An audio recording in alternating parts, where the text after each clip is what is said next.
This is the original esport racing game. This is iRacing.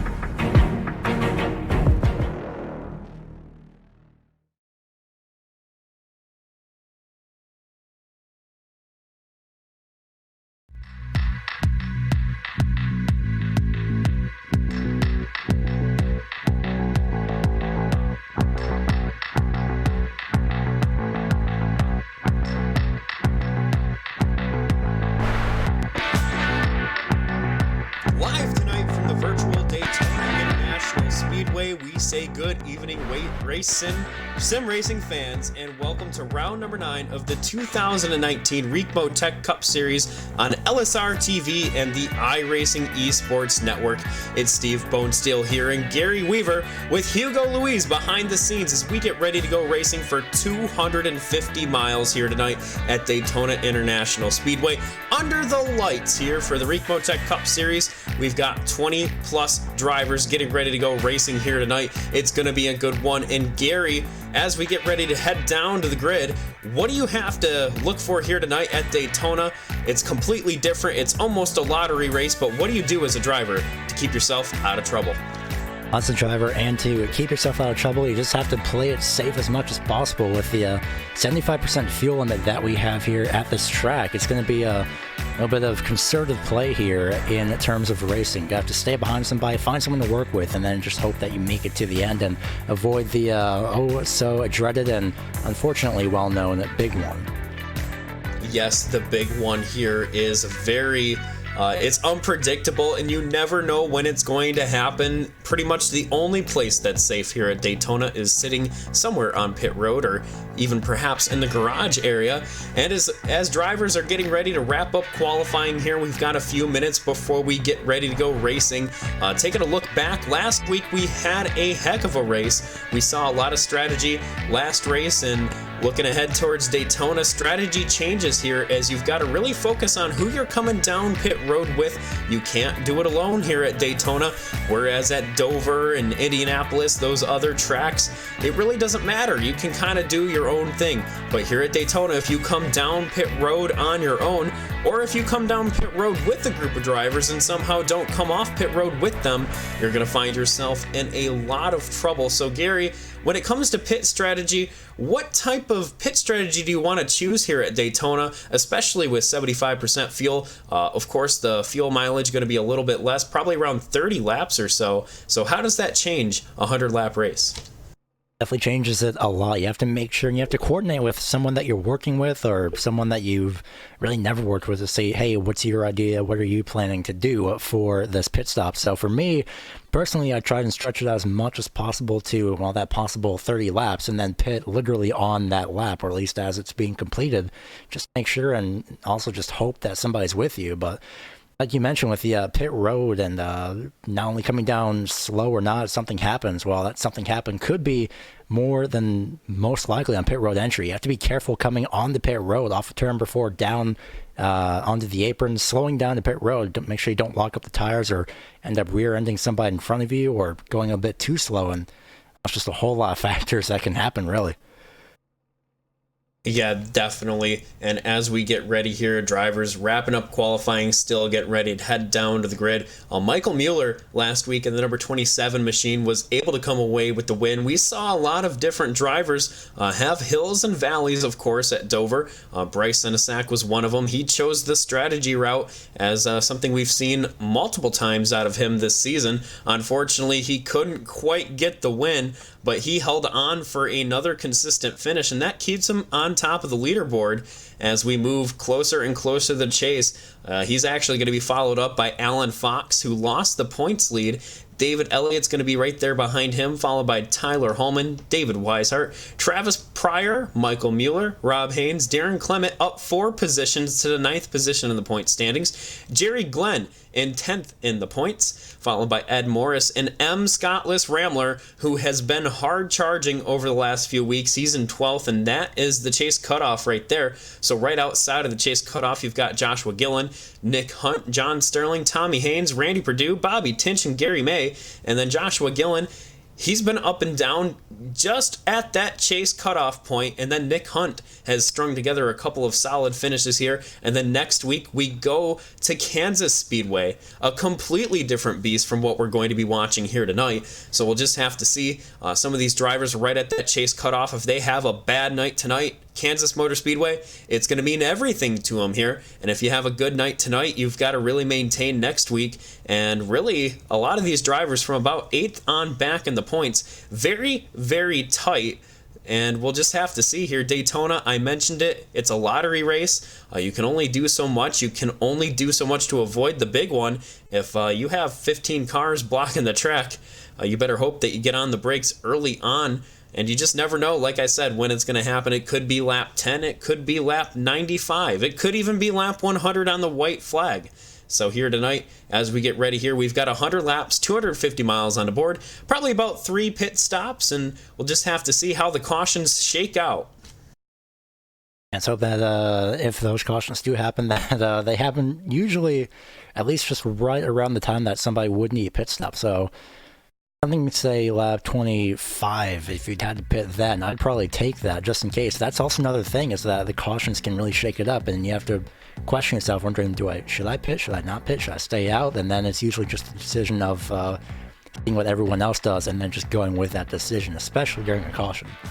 And I tell you what, as a driver, it is incredibly frustrating when you have a plan all concrete, it's ready to go, and then somehow, some way, it doesn't come to fruition here at Daytona. Sometimes you just can't control what everyone else is going to be doing. So maybe you're ready to come down pit road and the inside line is blocked. You just can't find your way down there, and perhaps your teammates do. And now all of a sudden, in a team of 2 or 3, 4 drivers, you're the only one on the track. And then all of a sudden, now you have to work with a driver who perhaps you haven't really worked with a whole lot this season, considering we don't go to a lot of super speedways here, and you kind of just have to make do with what you have and hope that you connect with your teammates. But in the case that you don't, you almost just have to trust and hope that the drivers you come out with just kind of let you work with them, because when it comes to about 5-6 laps to go, it doesn't really matter who's your teammate. You might push them, give them that run on the outside, but especially when it comes down to the final lap, it's no holds barred, and whoever's going to get the win is going to get the win, teammate or not. Yeah, and sometimes with that no holds barred, that stipulation in those final few laps, or even the final lap, you'll probably be seeing everyone or a few drivers leaving somebody out to dry, trying to duck and dive to another lane. It's just it's something that's really interesting for super speedways, is that you don't really of course it's the usual racing stipulations that you want to get the win for yourself or get that extra position, and in some cases, especially for the points here, looking at that cutoff line, that's definitely something to look ahead for. And definitely, as point standings, everything is going to be into consideration, and it's going to be very challenging, not only for the drivers, but the crew chiefs and the spotters, to be paying attention on where everybody else is at on track to determine, hey, we need to pick up 2 more spots or whatever we need to do to get that chase cutoff point. You know, every single position counts, every single point counts, and especially when it's so tight here trying to get into the chase. 15 race season, so you've only got so many chances, and of course with only 2 more races until the chase, we're running pretty low on those chances here, and we are getting ready to head on down to the grid. So thank you everybody for tuning in to LSR TV on the iRacing Esports Network. We are getting ready for the Ricmotech Cup Series here at Daytona, round number 9, as the drivers are going to be heading down to the grid here momentarily. It's going to be M. Scottless Rambler leading them to the green, followed by Adam Eisenhower in the number 86 machine. He is followed up by the number 82 of Mike Franklin. followed by Rob Haynes in the number 29 machine, and rounding out the top 5 is the number 34 machine, Dalton Cowden, followed by Michael Mueller, Mike Rominger. John T. Wimbish will be there in 8th, followed by Michael Thwaites. John Sterling rounds out the top 10, and all of those drivers within half of a tenth of a second of each other. Absolutely insane. Continuing that half-tenth of a second as Jerry Glenn starting in the 11th place position. 12th place will be Ed Morse, and then Tommy Haynes starts in 13th. That rounds out the half second that everyone is within. As we go to 14th, Gary May. 15th, going to be Darren Clement. 16th and 17th going to be started by David Elliott in the 42 and the 44 of Davey Hendricks. 18th is rounded out, occupying 18th position actually is going to be Randy Perdue. 19th, Travis Pryor, and 20th is going to be Jay Pryor. And then just outside of that top 20, you've got Bryce Senesac, followed by Lee Overton, David Weishart, Nick Hunt, and then Bobby Tinch to round out the field. And then Tyler Hallman's also actually there. He's going to be the 26th car there starting this race. He's going to be in the back, which might not be the worst place to be. There are a multitude of strategies drivers can take here at Daytona. You could run in the back, you can run in the front, you could run in the middle, and frankly, I've seen every single one of them be the right call, but I've also seen every single one of them be the wrong call, and that is the unpredictability here at Daytona. And unfortunately, you can only do so much as a driver to take control of what's happening around you. And another thing to think about, if we do get those green flag pit stops, what types of strategies might arise? You could get 2 tires, you could get splashes of fuel here and there. It's just going to be interesting to see where the cautions fall. If we get a caution right at that fuel mark at the end of the race, it'll be really interesting to see who tries to stretch it, who tries to short pit, and who does what here as we're getting ready for the Ford First Mustang pace car to roll off of pit road. And Scottless Rambler will be again leading them down to the green flag. This is a big race for drivers like Rambler. A lot of drivers within the top 10 truly that are right there at that chase cutoff as we go to Kansas. If you have a bad night here tonight, next week at Kansas, it's everything. The gloves are off. You've got to give it your all. So here tonight, Daytona, everyone really has a shot. As long as you keep your car relatively clean and you're on the lead lap towards the front pack, you have a shot at it. So we'll just have to see, what do we get here on this first start? Do you think we're going to have 2, 3 wide, or are we going to single file out pretty quickly? Well, let's see. That depends. Considering that we have 100 laps, I would.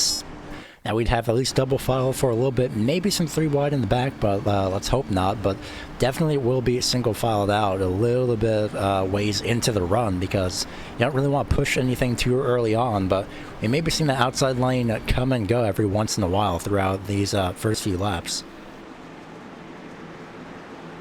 And something else that always catches a driver's eye, and of course a spectator's eye here at Daytona, with this new package, you've got that really large rear spoiler on it, and it's probably double the size it is at most tracks. That's quite the sight here. Always looks a little bit weird here as the Ford First Mustang pace car lights are off. That means we're getting ready to take the green flag for round number 9 here as the pace car goes through turns 3 and 4.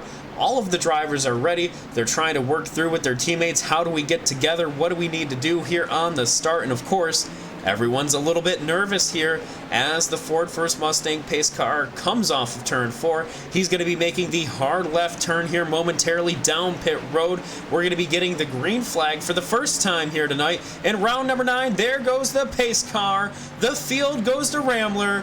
Green flag is out, and what a start for the outside. Look at Eisenhower getting the run here with the number 29 machine of Rob Haynes right on his back bumper. We're going to be side by side, top 10, 2 by 2. Great start by the outside lane, especially by Eisenhower in that 86, but fighting back on the inside with a little bit of help from behind him is going to be that 29 machine of actually right behind the 86. But look at that, the 57 tries to protect the outside lane. That's not going to work. They nearly make contact, almost go 3 wide, and it will be 3 wide as Mike Franklin was behind the 57. Here comes the 56. My goodness. Well, there's that 3 wide. I was expecting that in the back, but the 86 is left out to dry on the top side. And I tell you what, right now, Scottless Rambler was probably not prepared for that. He did make the move up to the high side in the 86 there. He caught the outside wall. That could have been a lot worse than it was.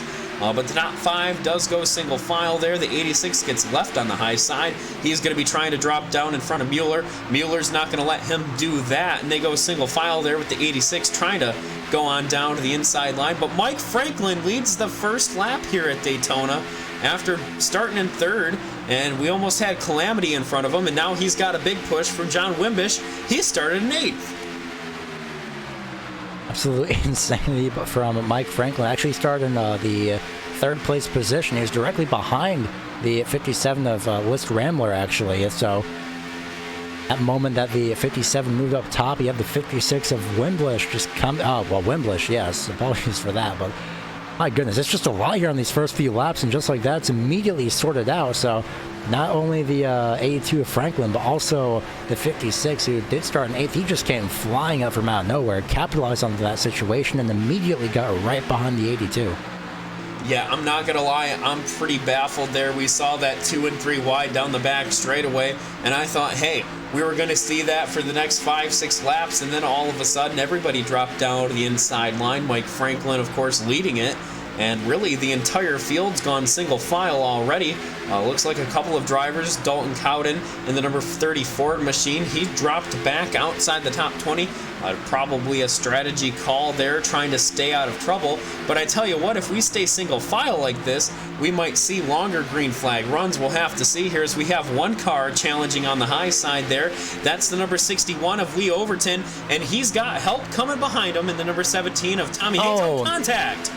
Oh, this is going to be big, and the caution might come out. Yep, this is a huge crash in turn 1, as caution has yet to come out for some reason, but other than that, not sure exactly what happened. I think David Elliott had slid up onto the top side lane, and yeah, I think he was going to try and make a move on the outside of the 86 at the time. Unfortunately, I think I'm kind of baffled that there was no caution there, but I mean, he called it how it was. The 42 comes up the track. They run out of space, and that causes probably about half of a dozen cars to get significant damage. And then now the entire field is going to be spread out by probably about 6 seconds, and we stay green. Oddly enough, we do stay green. We have the, I'm seeing the 12 of Michael Thwaites. Heavy front end damage, trying to drag his car back to pit road. Same with Tommy Haynes. Multiple drivers in pit road. Jerry Glenn as well. And that's pretty much it. Other than that, everyone else is just trying to stay hooked up together or very spread out. And of course, early on, that is not what any of these drivers wanted to be involved in. And drivers like Dalton Cowden, he did sneak by it, I do believe, in that number 34 machine. But he's going to be 13 seconds back after falling to the back of the field, and that right there is just kind of the risk you take. He did get through clean. We've got a number of drivers that did get through clean, including Jay Pryor, Nick Hunt, Bryce Senesac, all of those drivers back there. But this entire second half of the field is going to be very separated from what's going on at the front. It looks like they're trying to race to figure out, hey, who's got the faster car, who's got damage here. But right now, very interesting happenings early on here at Daytona. Taking a look back up towards the front of the field, we're still single file. Mike Franklin's going to be leading him, followed by Wimbish, Rominger, Rambler, and Haynes for your top 5. John Sterling just outside of the top 5 in 6th, followed by Michael Mueller, Eisenhower, Perdue, and David Elliott. And those are the only drivers in this lead pack. Everyone else is falling back at least 8 seconds.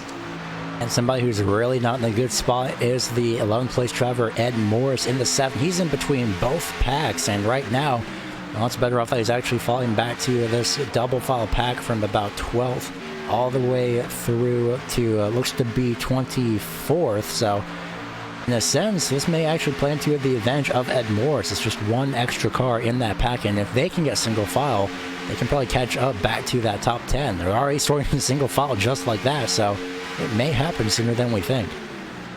And I, as much as that optimistic thinking for that second pack goes with this new package, you really have to be able to do it right.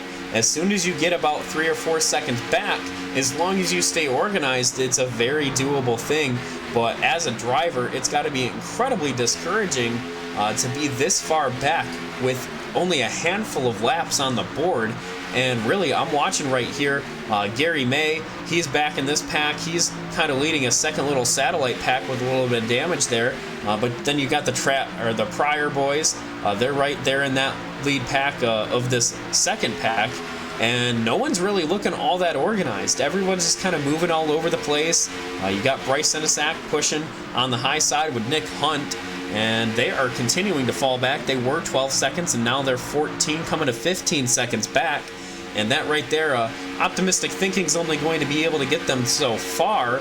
They've really got to get organized here and start pushing, because these guys up front all running single file, and they're going to be pulling away pretty quickly. I can understand why you try to get up to the top side and try to make your moves as quickly as possible, as well as trying to get to that front of the lane. And right now it's working actually for the 00 and the 09. In fact, they got a huge burst of momentum, passing all three drivers on the inside, but right there, just in the middle of the back straightaway, is where that momentum dies off, because you have the 34 of Cowden pushing the 32 of Clement down on the inside lane, and well, it's just multiple position swaps pretty much in real time. So right now, they'll have to figure it out. It's definitely a good idea, but something's going to have to get figured out here soon. Someone's going to have to try and get themselves organized, and well, once they do, they may find themselves caught up with the top 10, but they can also rely on those upcoming pit stops with that strategy. Yeah, and this is going to be one of those moments where these drivers and these crew chiefs, they're going to be talking to each other, trying to figure out, what do we do here? Do we maybe come down pit road a little bit early, only take fuel, don't worry about tires, and maybe pick up a couple of seconds, try to be able to catch that draft? And it's going to be a gambling game back here in this pack. They're still 13 and a half seconds back, and that's from Darren Clement. And right now, the entire front pack still remaining single file. They're within a second of each other. And then you've got everyone else from 10th on back. In this second pack, some of these drivers do have damage. Some of them do not. But all the way around, they're trying to figure out who's faster and who can lead, and how are we going to catch this lead pack here. And are we going to need to do strategy in order to do so? That's really a whole massive amount of questions, and right now with the fact that the Senesac and the 09 of Senesac and the 00 of Hunt, it looks like that those two have decided to back themselves way off to the end of the pack. But right now between actually they are gaining just a little bit of time. I'm seeing the time between Darren Clement and David Elliott about 12 and a half seconds, which was just a lap ago, 12.7 seconds. So they're slowly possibly making their way back up through the field, but at the same time it's a little bit of a fluctuation now, as it's between actually back to 12.5, just at about 12.6 seconds. So it's a lot of fluctuation, but you have to hope that over time, that time it slowly goes down between the distance of those two drivers. And at least one thing that is starting to work in their favor now at this juncture, most of that second pack, especially taking a look back, we do have Darren Clement going to the back of that pack, but the majority of them are single file, and that's going to help the cause. But unfortunately, it's going to be tough if you get a damaged car in front of that field or in front of that pack. It's going to slow them down, and then you have to spend that time trying to jostle them out of position. And I'm not so sure some of these drivers know how bad their damage is, and we'll just have to see that time by. They really didn't gain a whole lot of time. Dalton Cowden, that number 34 machine, is going to be leading this pack, but really their biggest, the most important thing that they can do is get single file at the moment. We are now 13 laps into this race, coming to 14 here quickly. Mike Franklin still out in front. Let's take a look back up towards the top 5. Mike Franklin still, like I said, he is out in front, followed by Wimbish, Rominger, Ramler, and Haynes. That's your top 5. And there's really not a whole lot happening between these drivers up here. They're just riding in line at the moment, and I think that's truly the smartest thing you can do. But it's going to be interesting to see, with this pack being a little bit smaller, what do we do when we come down pit road? Is everybody going to come down together? Are they going to split this small pack up even further? And what does that do going into the next run of the race if we only have 4 or 5 cars in this lead pack or whatever it will be? How does that assist the guys that stay together in that second pack, assuming that they do? Definitely going to help them out a little bit in a sense, because with that pit strategy, with well, it's just going to depend. With more drivers, you have, of course, a little bit more of an opportunity to close into the smaller pack. So if these guys from 11th to pretty much 24th or so decide to stay out for just that a little bit longer, and they could find themselves inside the entire top 10. And right now, I was wondering with that strategy as well, maybe Darren Clement had decided to save his field, because he dropped back from 11th to 16th, and that is about 5th, 6th in line actually in that pack. So that did help out just a little bit, however, because they've almost gained an entire second on the entire top 10, in this case David Elliott in particular. Yeah, and they're going to have to do that every single time by for the remainder of this run. We're about halfway through the run, and they're going to have to be able to maintain that. They cannot make a mistake, and of course you cannot take the chance of getting involved in some type of accident while you're trying to catch up. So there's going to be some level of conservatism that has to happen in the back of this pack. As we still continue to go around, most of everybody is single file, so I think for the most part these drivers are going to be staying a little bit conservative. But I think once we hit pit road, that really is going to change everything. You might see some of these drivers that were up in that front pack, they might end up in the second or third pack just because of a bad pit stop. You come down pit road and you slide your stall, something like that, and you could easily lose 4 or 5 seconds, and now all of a sudden you're further back than where you were, and you're on your own in no man's land, I like to call it, and then you're going to fall all the way back to where everyone else is. And as that lap clicks off, taking a look at it, Dalton Cowden still chopping away very slowly at this front pack. He's going to be 12.9 seconds back from the leader, about 11.9 seconds back from the tail end of the lead pack. So he's got a lot of work ahead of him there, as we've got a lot of time on the board here, 250 miles in total here at Daytona. But I tell you what, it's going to be a frustrating 250 miles if you're sitting there in that second pack trying to catch it. You just can't quite do it.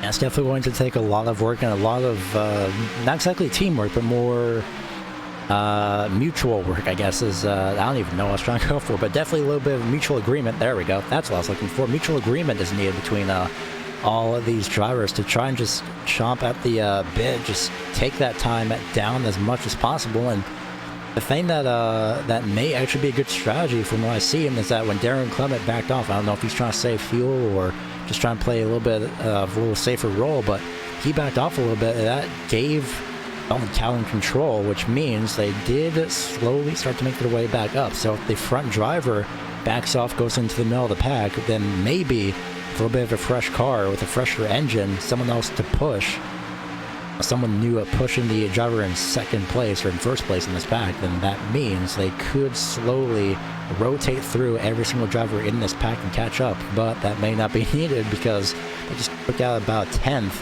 at the start finish line. And right now, as the field continues on, Dalton Cowden there again. Oh, wait, no. Dalton Cowden just got pushed into the outside wall in the 34 in the back straightaway.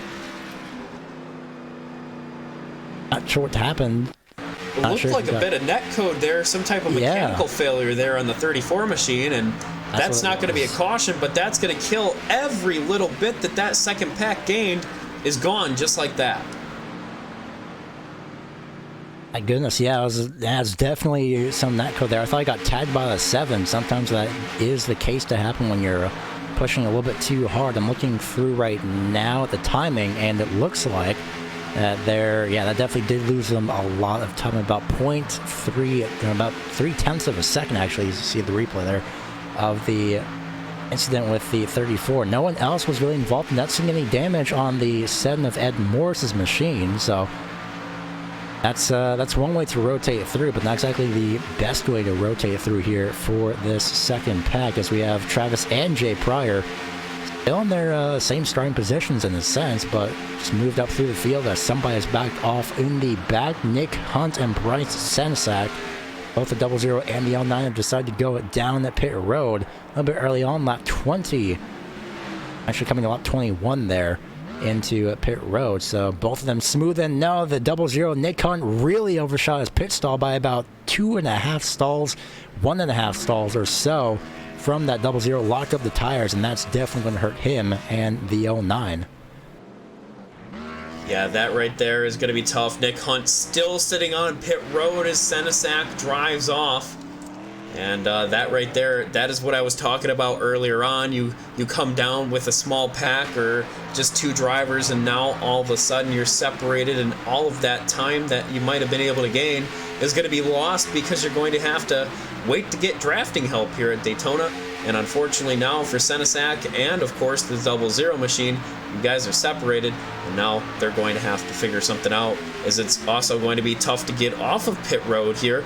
Now with the commitment cone, you have to go all the way down through turns 1 and 2 and then come back up on the straightaway. Here comes that second pack that Senesac left out of as they go to his outside. He's still down onto the apron going in 3 and 4, and he might be able to hold on to the draft, but it's going to be a tight one. He's going to have to really hope that number 19 of Garrett Grant.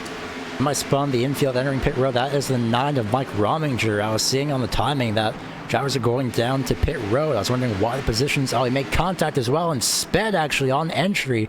Tried to make his way by Mike Franklin, but definitely did not slow down in time. Must have thought the commitment cone was a little bit sooner on the entry. Man, and I tell you what, Calamity Corner, well, we had Calamity Pit Road so far. You called it there. The number 9 machine of Rominger, he comes down pit road, tries to go to the outside of the number 82 machine, and unfortunately there makes contact with him.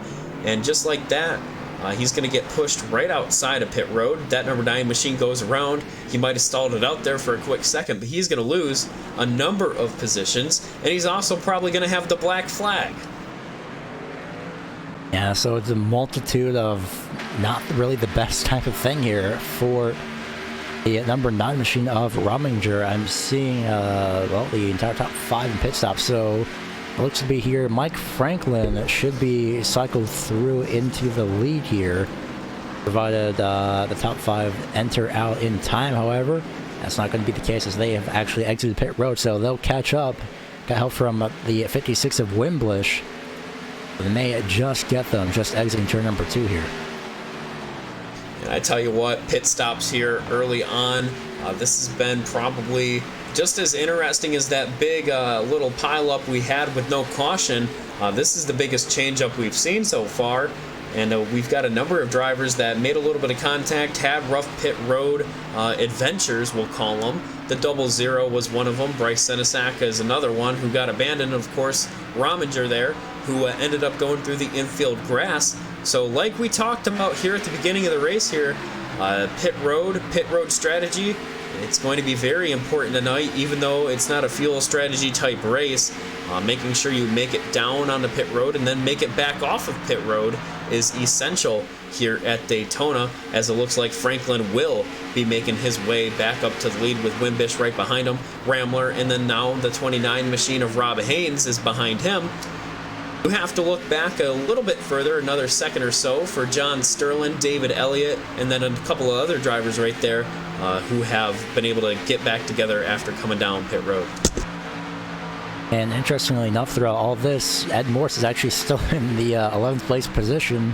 On the bright side for him, he's got Darren Clement 10th place directly in front of him, quite literally, but still a ways between 10th and now 9th place in this case. As unfortunately, that gap still remains with just one extra car added to that, now 10th to possibly looks to be 14th place or so. So a lot of small packs here. That second pack is now void of about 5 cars and half of what it once was, with everyone spread out here.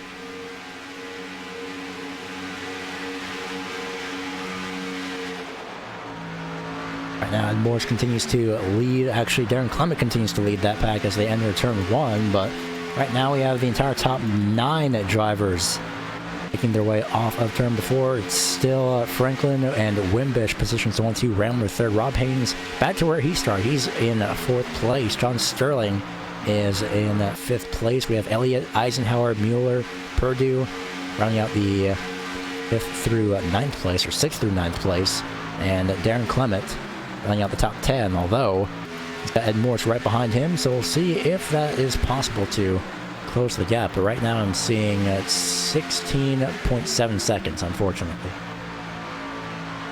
And every single one of those seconds, of course, is painful here at Daytona.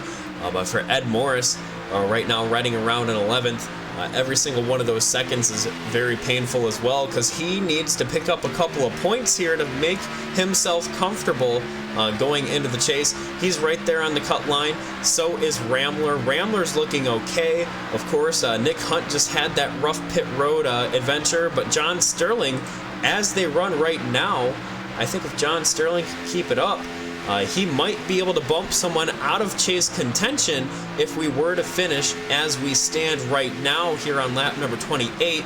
Of course, we've got plenty of racing on tap here tonight, and anything can still happen, but these drivers, even early on, need to start thinking about these chase implications and what they need to do here to get themselves back out of trouble if these early on whatever has happened so far to everybody, whatever's happened, they need to figure out a way to overcome it, get those cars back out there, and get themselves out of trouble.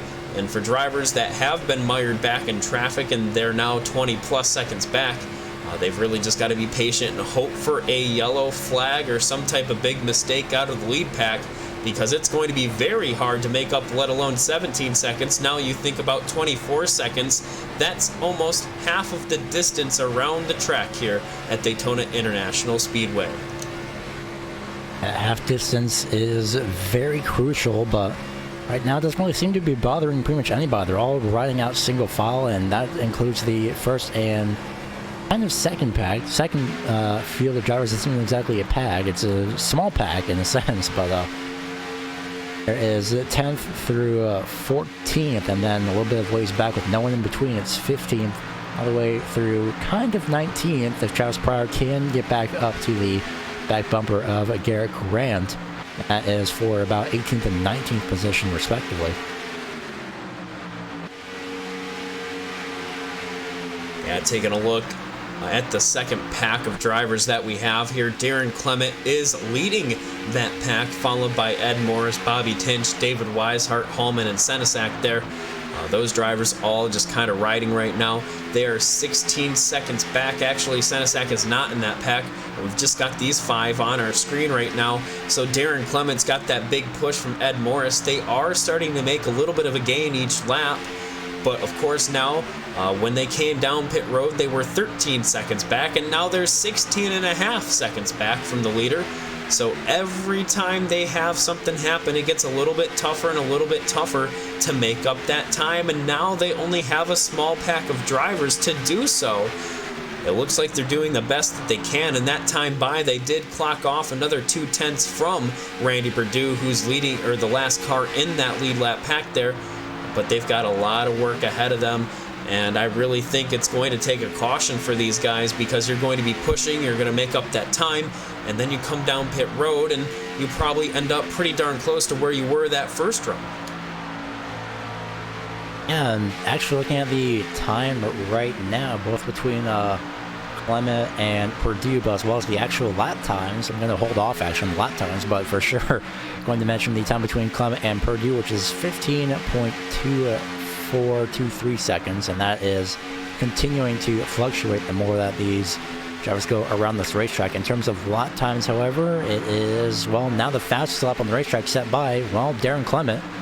He is 0.2 of a second faster than your lead pack, and Randy Perdue was actually near that lap time. It's about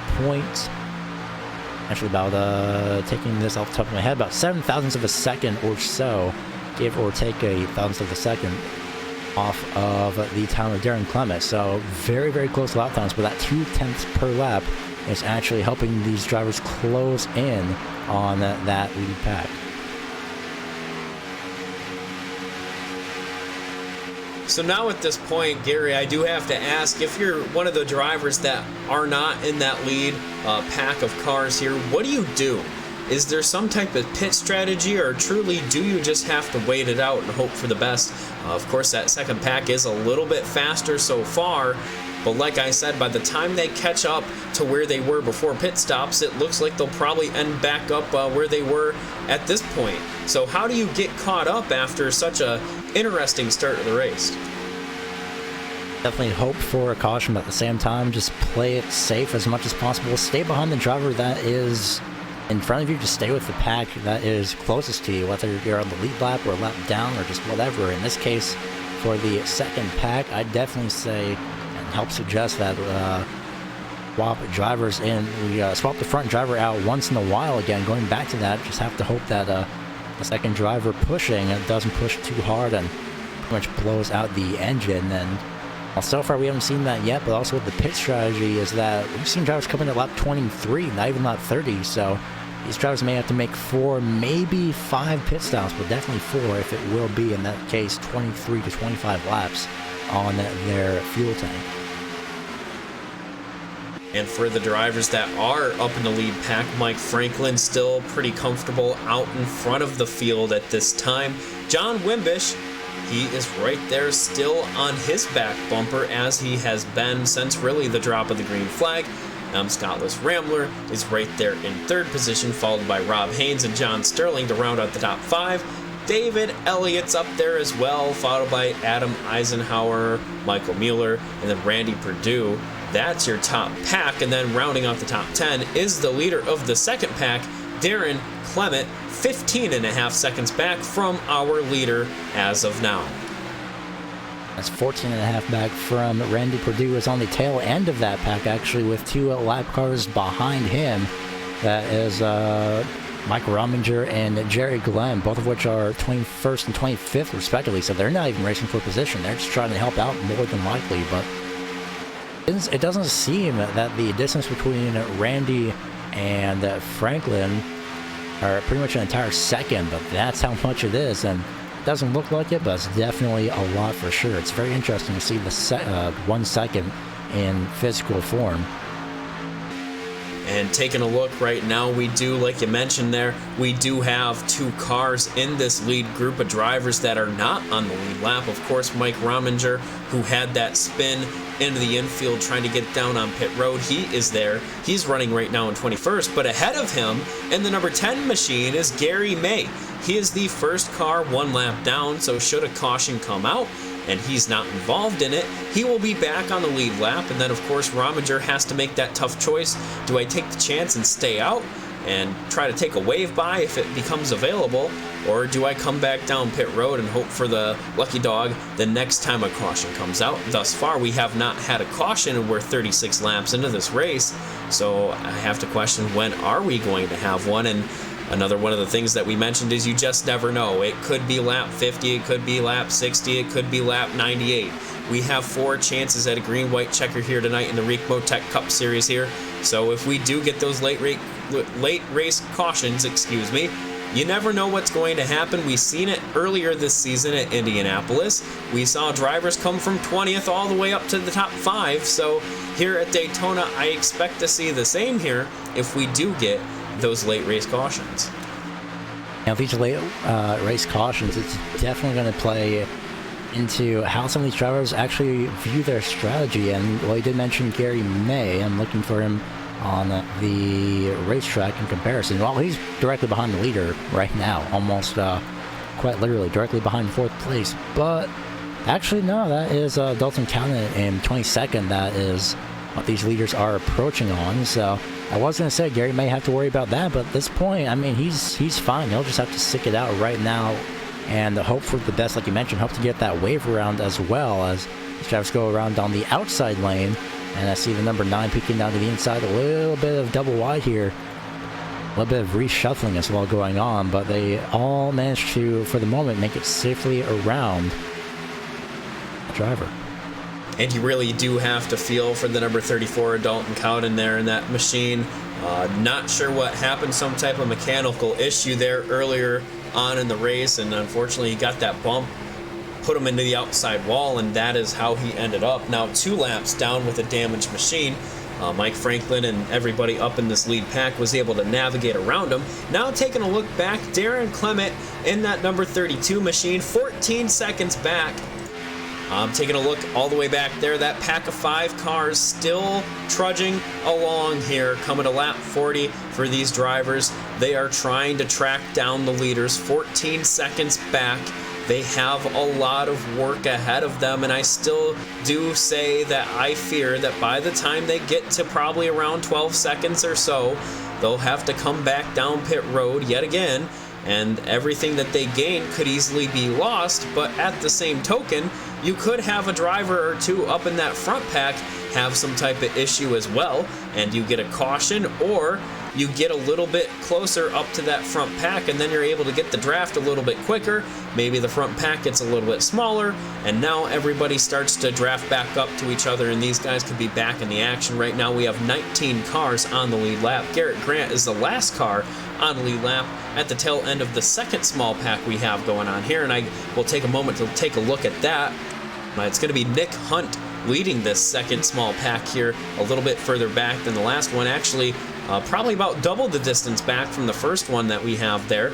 You've got Jay Pryor, Bryce Senesac, Travis Pryor, and then of course Garrett Grant in this pack, and they are not pushing nearly as hard as the second pack of drivers is, and I think that right there is why they're so far behind. They were about 25 seconds behind at one point, and now they continue to fall a little bit further, but I think 1 or 2 of those cars might have slight damage, and that right there could be impacting them there, as really not a whole lot is going on around the track. These drivers in the next 10 laps or so will be probably getting ready to bring it back down pit road for their second, tentatively, green flag pit stop of the night. So we'll just have to see here in the Ricmotech Cup Series. We've had twists and turns in all of the races so far, and I have no reason to suspect Daytona will not be another race similar in fashion.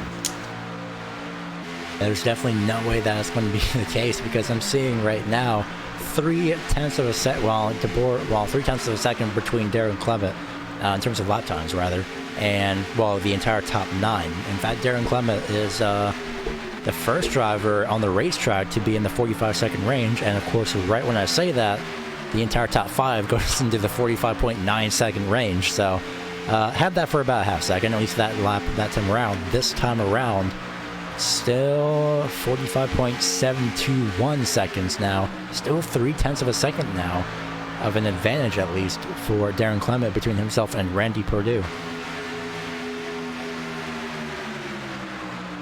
Yeah, I'm really looking around the field. There's a little bit of a battle starting to shape up in this front pack. I'm not even sure if we can call it quite a battle, or just some drivers trying to maneuver their way around maybe some of the traffic that is already a lap down. We just saw the number 42 machine, David Elliott. He popped up to the high side. He had the 86 behind him of Eisenhower, and then Mueller followed him, and they shuffled out a couple of cars, and Randy Perdue was able to sneak in right behind them. So really, other than the number 10 machine of Gary May, everyone up here in this front pack, at least bumper to bumper, aside from the number 10 machine, who's sitting 5th in line, everyone is racing for track position, and I have to imagine that they're starting, like I said, to figure out when they're coming down pit road, who's coming down with who. We got a couple of team drivers up here, we have a couple of non-team drivers up here, so trying to figure out who's going to come down, and there we go. Just like that, we have probably half of that front pack bringing it down pit road, and it looks like a pretty clean entry for most of the drivers, if not everybody. Wimbish gets down, so does Franklin, and down to the 55, 60 miles an hour into pit road, and now into the pit stall. So hard to get these cars to get down to pit road speed and then also get into the stall. You've got the concrete there, so these things just slide on through. Randy Perdue having issues there trying to get into his stall. And taking a look right now, looks like Mike Franklin was able to get in, and he's able to get back out. He's going to beat Wimbish off pit road. Wimbish will have the momentum, though, and come on his outside. And it looks like a pretty clean pit stop for those drivers. So now we wait for more drivers to come on down pit road.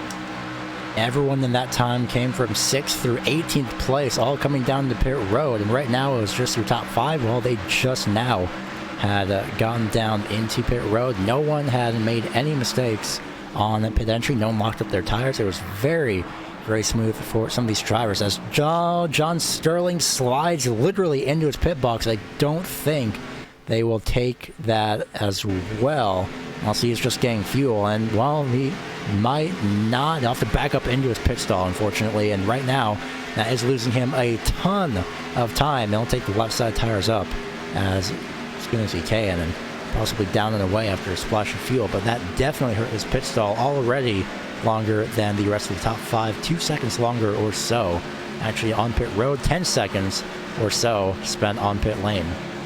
And as we are getting closer and closer to that halfway point, I think by the time these green flag pit stops sort themselves out, we're going to have a little bit of a better idea of who's going to have a chance of closing back down on the leaders and who just is going to be outside of reach. Of course, we have a couple of drivers still on the track right now. Scottless Rambler is one of them, it looks like, and actually, no, he came back up off pit road. So he's complete with his service, and so is the 29 of Haynes. And they're going to be running around there, getting passed by the 56 and then the 82 of Franklin. Gary May is still hanging there, strong, now coming off pit road with those drivers. And it looks like this front pack is broken apart by a bit, but I have a hunch they're going to get back together pretty quickly. And don't doubt that. We've seen multiple drivers as spread out as they were on the last pit stop. They all just immediately caught right back up to one another, and some of it was credit goes to some of these lap cars as well, but somebody who I'm trying to look for, actually, the number 3 of John Sterling. In fact, I think he was fine after spending, he's fine actually, in a sense. He spent 45.1 seconds on pit road as compared to pretty much anyone else in the top 5, about 10 to 15 extra seconds, a lot more than necessary from that mistake, but he does have Jerry Glenn and Dalton Cowden in front of him, so they can easily help him bring that machine up to Randy Perdue and possibly catch up to Mike Rominger, and then it's just a little bit of a collection train from there on for that small little pack to form up. And what I'm watching right now with this, what will be the provisional second pack in the field here, I really like that they're getting a bigger pack each time they come down pit road. Not necessarily even by choice, but here it is. They have another 2 or 3 cars that will be joining that pack and being led by Darren Clement and Ed Morris. They're experienced in this pushing style here. It's going to be 7 or 8 cars in that lead pack, 7 lead lap cars, and then probably 1 or 2 lap down cars. But even this second pack of drivers could have some cars pushing them, not for track position, as it looks like this time by they're going to be coming closer to Randy Perdue, probably about a second off on him. They'll catch him and the driver that he's pushing down the back straightaway, I assume, and that right there with Rominger, and then add the number 5 machine of Perdue into this pack, that's going to make them a little bit faster, and that right there could be at least the start of what they need in order to start making their way up towards this front pack. But just like I mentioned, before they came down pit road, they were about 12 seconds back, and coming back off pit road, now they're 14 seconds back, so another 2 seconds lost just because of pit road. Yeah, pit road does not seem to be fair to the second pack today, but, this definitely isn't fair to Randy Perdue and in a sense, number 9, Mike Rominger, but he's kind of just hanging out there, just having the 9 to push him.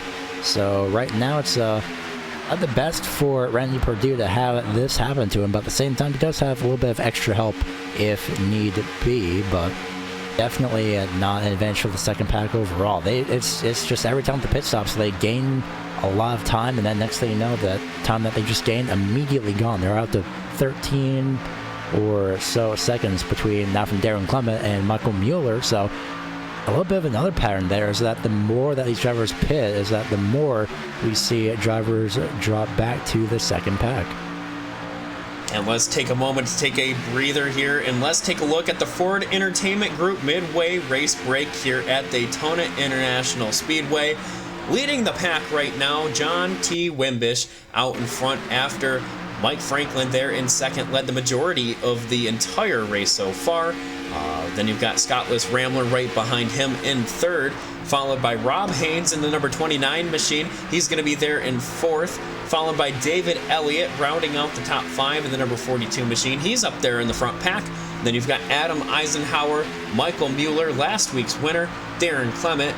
He's going to be in the second pack, but he's running in 8th right now, followed by Ed Morris and Randy Perdue to round out your top 10. Currently in 11th is David Weishart. Bobby Tinch currently sits in 12th place. 13th place is Tyler Hallman in the 52. 14th, John Sterling. 15th is Nick Hunt in the 00. Bryce Senesek, they're both together again, apparently, back in 16th. Eric Grant, 17th. 18th place is Travis Pryor. Jay Pryor, 19th. And Gary May still continues to round out the top 20. And then outside of the top 20, but still running one lap down, is Mike Rominger in the number 9 machine. He just needs to get back up on the lead lap. His car looks okay. Dalton Cowden running in 22nd. He's got some damage there, so I don't know if he's going to be able to stay in contention even if he gets the laps back. Lee Overton in the number 61 machine. He's in 23rd, followed by Jerry Glenn, David Hendricks, and then Michael Thwaites, Tommy Haynes. That rounds out your field there. 27 drivers. The last 4 or 5 or so out of the race are struggling to stay up to pace at all. But that's been a look at the FEG Midway race break there. FEG PC has been serving the iRacing community with custom-built, affordable computers specifically built and tuned for iRacing. Your PC will come with everything you need preloaded so you can get racing as soon as your PC hits your doorstep. Get yours today and join the 600 plus iRacers already enjoying an FEG PC. PCs to fit every budget from $540 and up. Visit fegpc.net and mention LSRTV10 to get your build quoted today.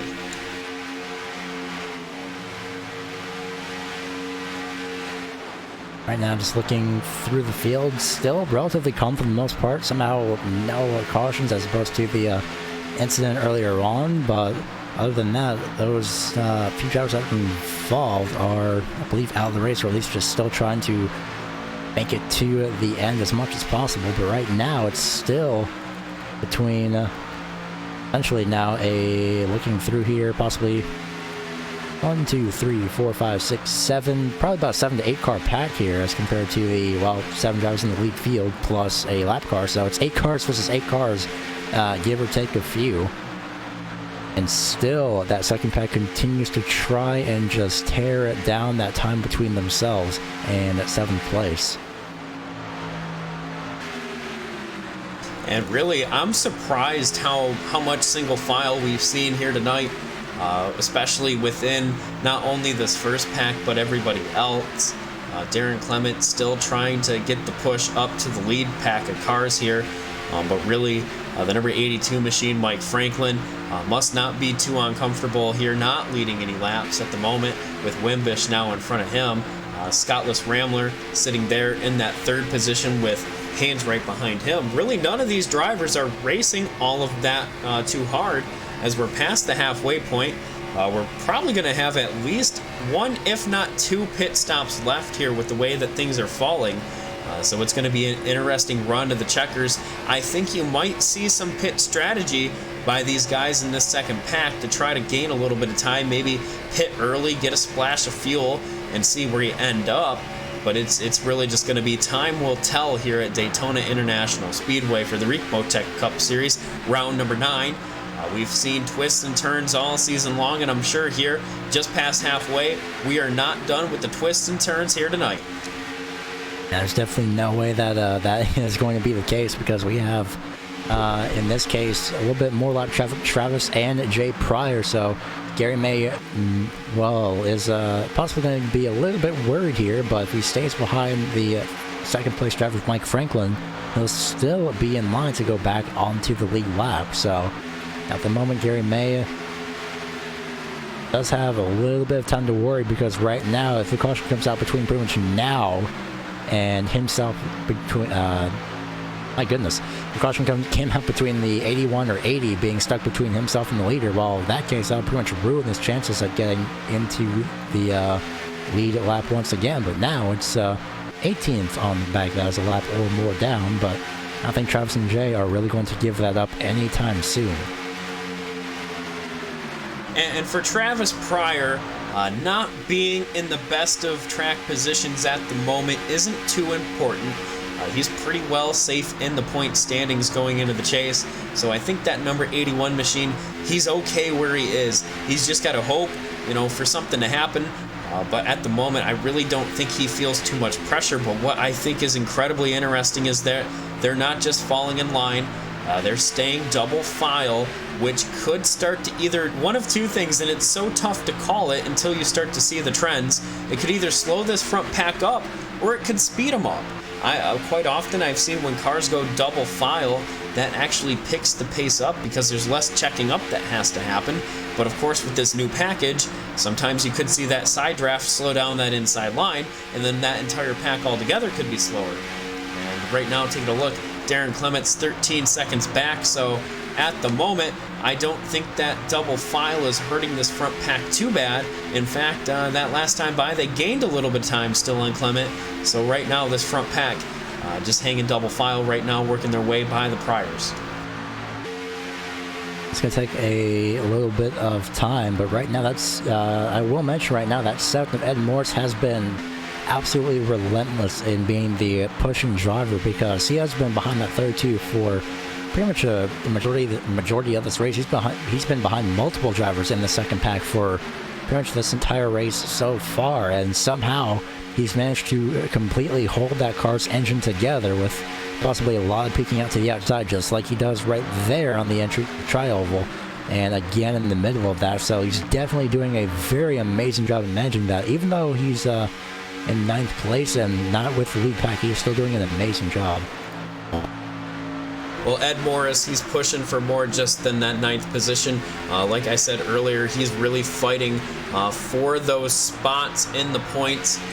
At the moment, he's safe, but he's only safe by 2 points. And I think with the way that things fall, you might see John Sterling be the driver to knock Ed Morris out of chase contention, with John Sterling being a bit further up in the standings right now. And if he can get even closer to the win, that pushes Ed Morris out of chase contention, at least until Kansas Motor Speedway, when maybe he gets another shot at it. So right now, Ed Morris pushing for everything that he can, trying to stay in chase contention.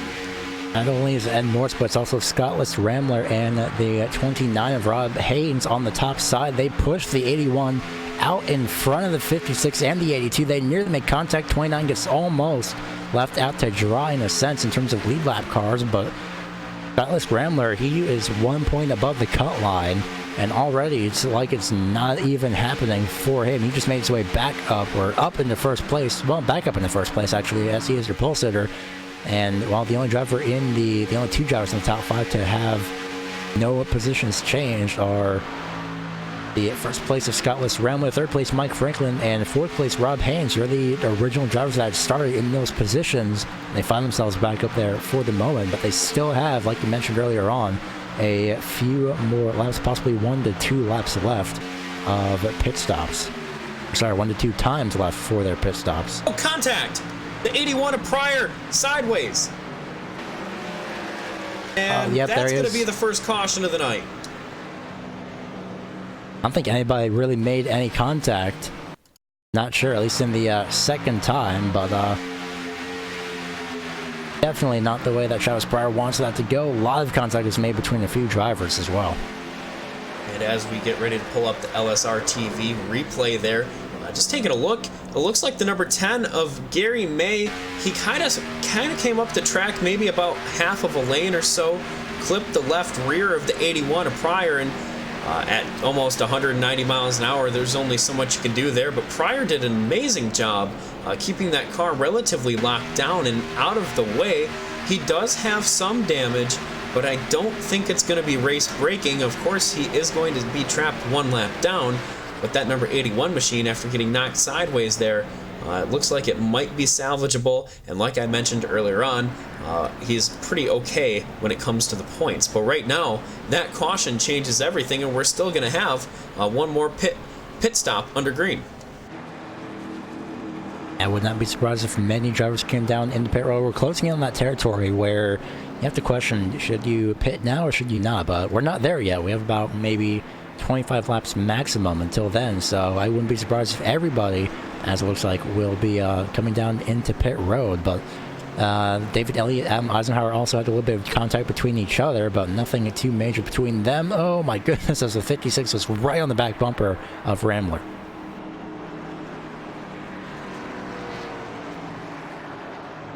And as these guys come on down pit road, that caution there, the first one of the night, that reminds us all how unpredictable super speedway racing can be. Who would have thought it would have been between the 2 lap down cars that were truly racing pretty conservative there, at least until Pryor got up there and made that second line work. They all just kind of drove in line. But coming off pit road, Wimbish gonna win that battle, followed by Mike Franklin and Rambler right behind him. But unfortunately there, like I said, unpredictable. Nothing Travis Pryor could have done. He had no idea that the 10 car was going to slip up. He probably either got a little bit of aero tight or missed his entry there, double file, and just like that, we have our first caution of the night. We have 18 cars that are on the lead lap, and I think with Jay Pryor getting back on the lead lap, that'll be 19. And just like that, we reset from our very long 63 lap green flag run. Absolutely incredibly long run, and a great job by a huge majority of these drivers. So it's going to be Wimbish, Franklin, and Rambler, your top 3. Rob Haynes still sits in 4th place. Adam Eisenhower not really using any positions. I thought the 98 had a little bit of an issue there, exiting a pit road, but does not look to be so. I think everyone is just catching up. So very long 63 laps, and it looks like at this point just one more pit stop might need, with maybe, I can estimate here, possibly 15 to 10 laps to go, just about. And like I mentioned a little earlier, I have to question what type of strategy might come into play here. Do we see these drivers maybe come down early as soon as they know that they're good to go? You know, lap 76, lap 77. Do they come down, do 2 tires, or do they do a splash and go, get enough fuel to make it to the end? Or do you see these drivers run it out to lap 90, 92, hope for the caution, and then see where they stack up if the caution doesn't come out? So I think right now this is going to be the time for strategy and time for drivers like Ed Morris, Darren Clement. This is their time to shine. I think one of the biggest advantages of being Darren Clement or Morris right now, you have a lot of experience under your belt of pushing and pushing hard. And that's going to be invaluable if you can get up to the front of the field. So I think those drivers right there, they're going to be at a little bit of an advantage. And then, of course, you got Bryce Senesac, John Sterling. They're back there. They were strong at some point earlier on today. Bryce Senesac, after having to check up for that big stack up at the start of the race, he has not really been back into contention since then. And now he has the chance here as we're under our first caution. And as we get ready to go back to green flag here in a couple of laps, what do you think we're going to be seeing now that we're reset? We've got the majority of the field still here. And what do you do as a driver to make your way to the front? Well, at this point, going back to the tire strategy, I'm only seeing, well, pretty much everybody with about 13, maybe 12 to 15 seconds of pit stop, so I can easily assume that everyone had took 4 tires, so this rate tires may not matter. But in terms of this restart, this is going to be the first time that we've seen the field together pretty much ever since the first few opening laps, and right now I just have to hope that big one isn't going to be a thing hovering over, although with everyone so close to each other and all around each other, that's unfortunately very possible. The 56 will take to the outside lane on this restart, so a very interesting choice by Wimbish. So not taking the preferred lane on the inside, but however taking the top side, although we did see a similar amazing start, I believe it was by Rambler on the opening lap. Jump to the outside lane, a great start on the first start of this race. And of course, a great start here at Daytona or Talladega is not a great start at other tracks. If you get a bit of a breakaway and you nail that restart, dump the clutch, whatever you do, that is not necessarily what you want. So right now, taking a look at who wanted to line up where, it might have come down to who they want to work with and who they necessarily don't want behind them here. So John Wimbish choosing that outside line. The number 29 of Rob Haynes is going to be behind him. You've got the 57 of Rambler pushing the 82 here of Mike Franklin on this restart. Franklin, he looked very stout on that first run and led the majority of the laps. We'll see how he fares here as we go back to green flag racing. You've got other drivers back there, Darren Clement, Ed Morris. They're inside the top 10, and now they're caught up. And that right there changes everything for those drivers here. So as the Ford First Mustang pace car gets ready to pull it down pit road, these guys get ready to get back up to full pace here for 2.5 miles per lap. We've got a lot of laps left on the board here, over 30 laps, and that means we've got one more pit stop if we stay green. The Ford First Mustang pace car gets ready to make the abrupt left-hand turn down on the pit road. Here it comes, and now the field to Wimbish. Green flag back in the air, and Wimbish is away. Actually, corrections, Adam Eisenhower that had that great start on the very first start of this race, and well, Adam Wimbish showing shades of that similar start, although it's just himself instead of Adam Eisenhower with somebody directly behind him. And right now, everyone quickly files themselves into single file. Right now, a lot of drivers are going to be trying to figure out where an opening is and take that opening as quickly as possible. And they do go single file pretty darn quickly, just like they did that first run. And we'll have to see if it stays that way. After what we saw on the first run with the stack up and a couple of cars getting damaged there, I don't think we'll see any more drivers really dropping into the tail end of the pack. They're probably a little bit nervous doing that. So now, single file, the top 15, all within about 2 seconds of each other here as we complete lap number 67, coming to now 68. Wimbish in front of the field, followed by Franklin, Ramler, Haynes, and Mueller for your top 5. It looks like absolutely quite literally everybody, save for one driver, is single file now. And right now that single driver is all the way in the back. Not sure who that is specifically, but looks to be the 19 machine of Garrett Grant, who's continuing to fall back, may have finally found a place to fall in. So this is something that we never really see too often, a huge field single file, although in cases like this, strategy it does matter. You have one pit stop remaining. Sometimes that single file can help you out, but I'm pretty sure Mike Franklin and Scottless Ramler are both looking for that first position. And another thing to mention here with this new package at Daytona, it's a lot harder to get that outside line organized. You got a lot of drag with these cars, especially with that larger spoiler in the back.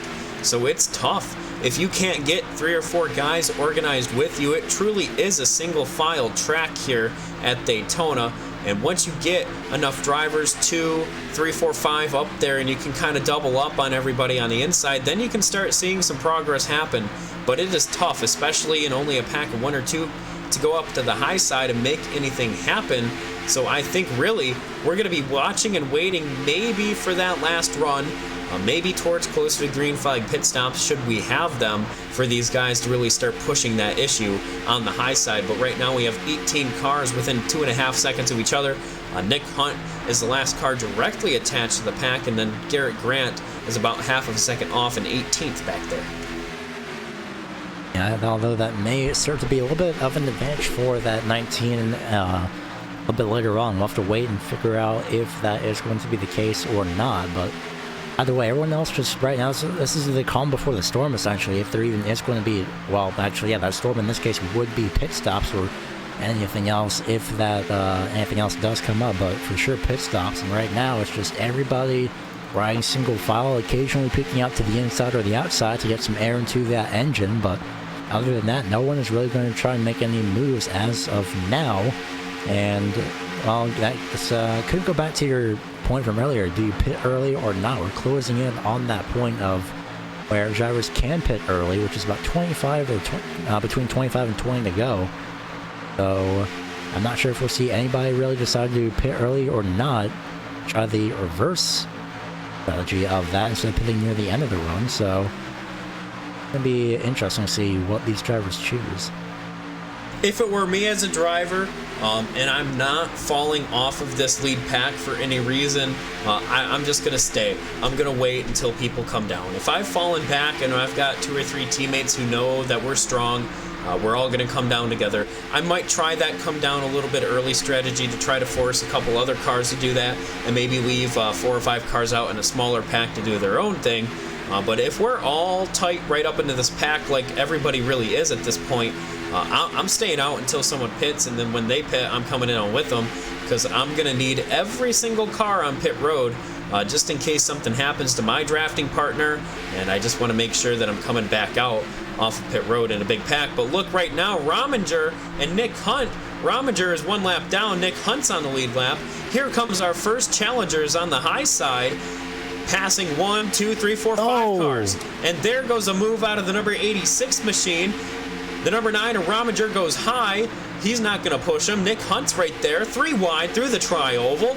Now the 86 in the sucker hole, but he's going to be using the side draft there. And here comes a couple of other cars just like that to the high side. Somehow, some way, that worked, and nothing happened out of that. That was literally an out of nowhere move by Eisenhower, but a great move nonetheless. Very, very close indeed. I was going to say, every car on pit road, well, in this case, Nick Hunt is using every car on the racetrack to try and get himself up into the outside, and it worked. Jay Pryor, he's got Jay Pryor behind him. He's got the 3 of John Sterling, the 10.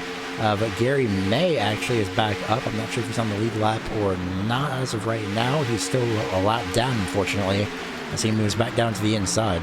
But still, a great run by that 00 machine and others that decide to join in.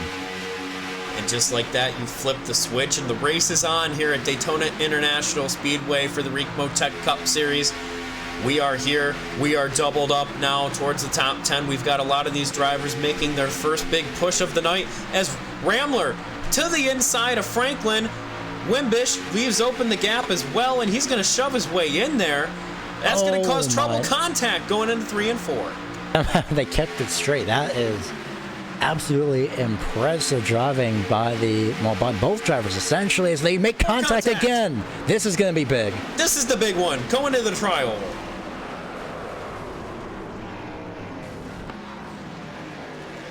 And this is chase implications as well. Ramler goes around. A number of other drivers going around. We're going to have to queue up the replay, see what happens. This gets us within fuel range, but drama here coming to lap 75 in the tri-oval. I wouldn't be surprised if the 52 was thinking, well, I'm pretty sure 52 got just a bit, I think the 52 got a bit too close, and it was just a small bit of netcode as well, but the 52 was moving down. He stopped himself just a little bit before the inside lane seam. The 57 moved up ever so slightly. That caused them to make contact. The 6 got tagged. I think the 29 of Rob Haynes was relatively okay. Probably just a little bit of a paint scratch of front end damage as well, but multiple drivers involved, whether turned around or just a little bit of contact overall. Many are involved. And that right there, with chase implications involved, that is going to tentatively bump Ramler out of that contention in the chase as of now. And let's see, maybe we can go on board there with the 00 machine of Nick Hunt. Nick Hunt coming off turn 4. Let's see if we can go on board with him coming through the tri-oval and take a look at what Nick Hunt had to do to get through that one. Calamity coming in the tri-oval here, hopping on board with him. And absolutely unbelievable job. Big checkup from him. He had a little bit of a tap from the back there in the number 80 machine of Jay Pryor, but he was able to navigate 3-4 cars spinning, get on the brakes, and not get knocked out. And that right there is going to bump him to right where he needed to be to gain those points to knock people out of chase contention. Great driving by that 00 machine. Everyone's in pit row at the moment, but either way, that is absolutely impressive by that 00 machine. I don't think he really got, he definitely didn't get anything too major. He got a little bit of right rear quarter panel damage, but other than that, that is it. And he's currently 5th place as they have exited pit road for the time being. So coming into this race 2 points out and 14th. May find himself, actually no, 3rd place, as I believe Bowers had decided to make their way back into pit road. Either way, Nick Hunt at the moment tentatively, as you mentioned with the 57 machine, 00 is tentatively now inside that top 12 for the end of this race. And I tell you what's going to be so important right now for Scottless Ramler, as I see Ed Morris, he gets back out onto the track. That right there is That's the factor. He needs to get that 57 machine back out onto the track, as it looks like he might be taking it behind the wall, and Scottless Rambler calls it a night. Does have Kansas and Atlanta to well, actually just Kansas now for next week to see if he can try and capitalize. But yeah, definitely after that, no way. I don't think there's really any way to recover that 57 machine with all of that damage. The repair time more than likely was a bit way too long. The entire back end was pretty much sheared off of that 57 machine. I'm trying to look at the front end, a little bit of damage there as well. So aero damage a big factor into that 57 machine. And that entire sequence of events was tight for everybody. You had a number of drivers up there, Rob Haynes, Michael Mueller, all of those drivers just barely above the chase cut line as well. Had they all been taken out, that comes to the point where, hey, maybe if you're a Rambler, you come back out, you run a couple more laps if you can. But luckily for Rob Haynes and Mueller as well, they were able to stay out of trouble. But I tell you what, that right there is what I was talking about. You just don't know when it's going to happen. And as soon as you flip the switch and say, hey, it's time to race, here comes the big one right after. And we still have 15 cars, maybe even a couple more, with easily in contention, no significant damage here. We could have another one. Yeah, and with it's going to be close with the fuel as well. I heard the 00 saving. He's exiting pit road. He still is actually. He's still saving. So yeah, it's going to be close on fuel, but it's also going to be even closer with this finishing race. And in fact, a little bit of an interesting fact here is that Nick Hunt is actually the same driver who's up 21 positions after starting in qualifying 24th, actually starting in 24th position. So the biggest gain of the race as well.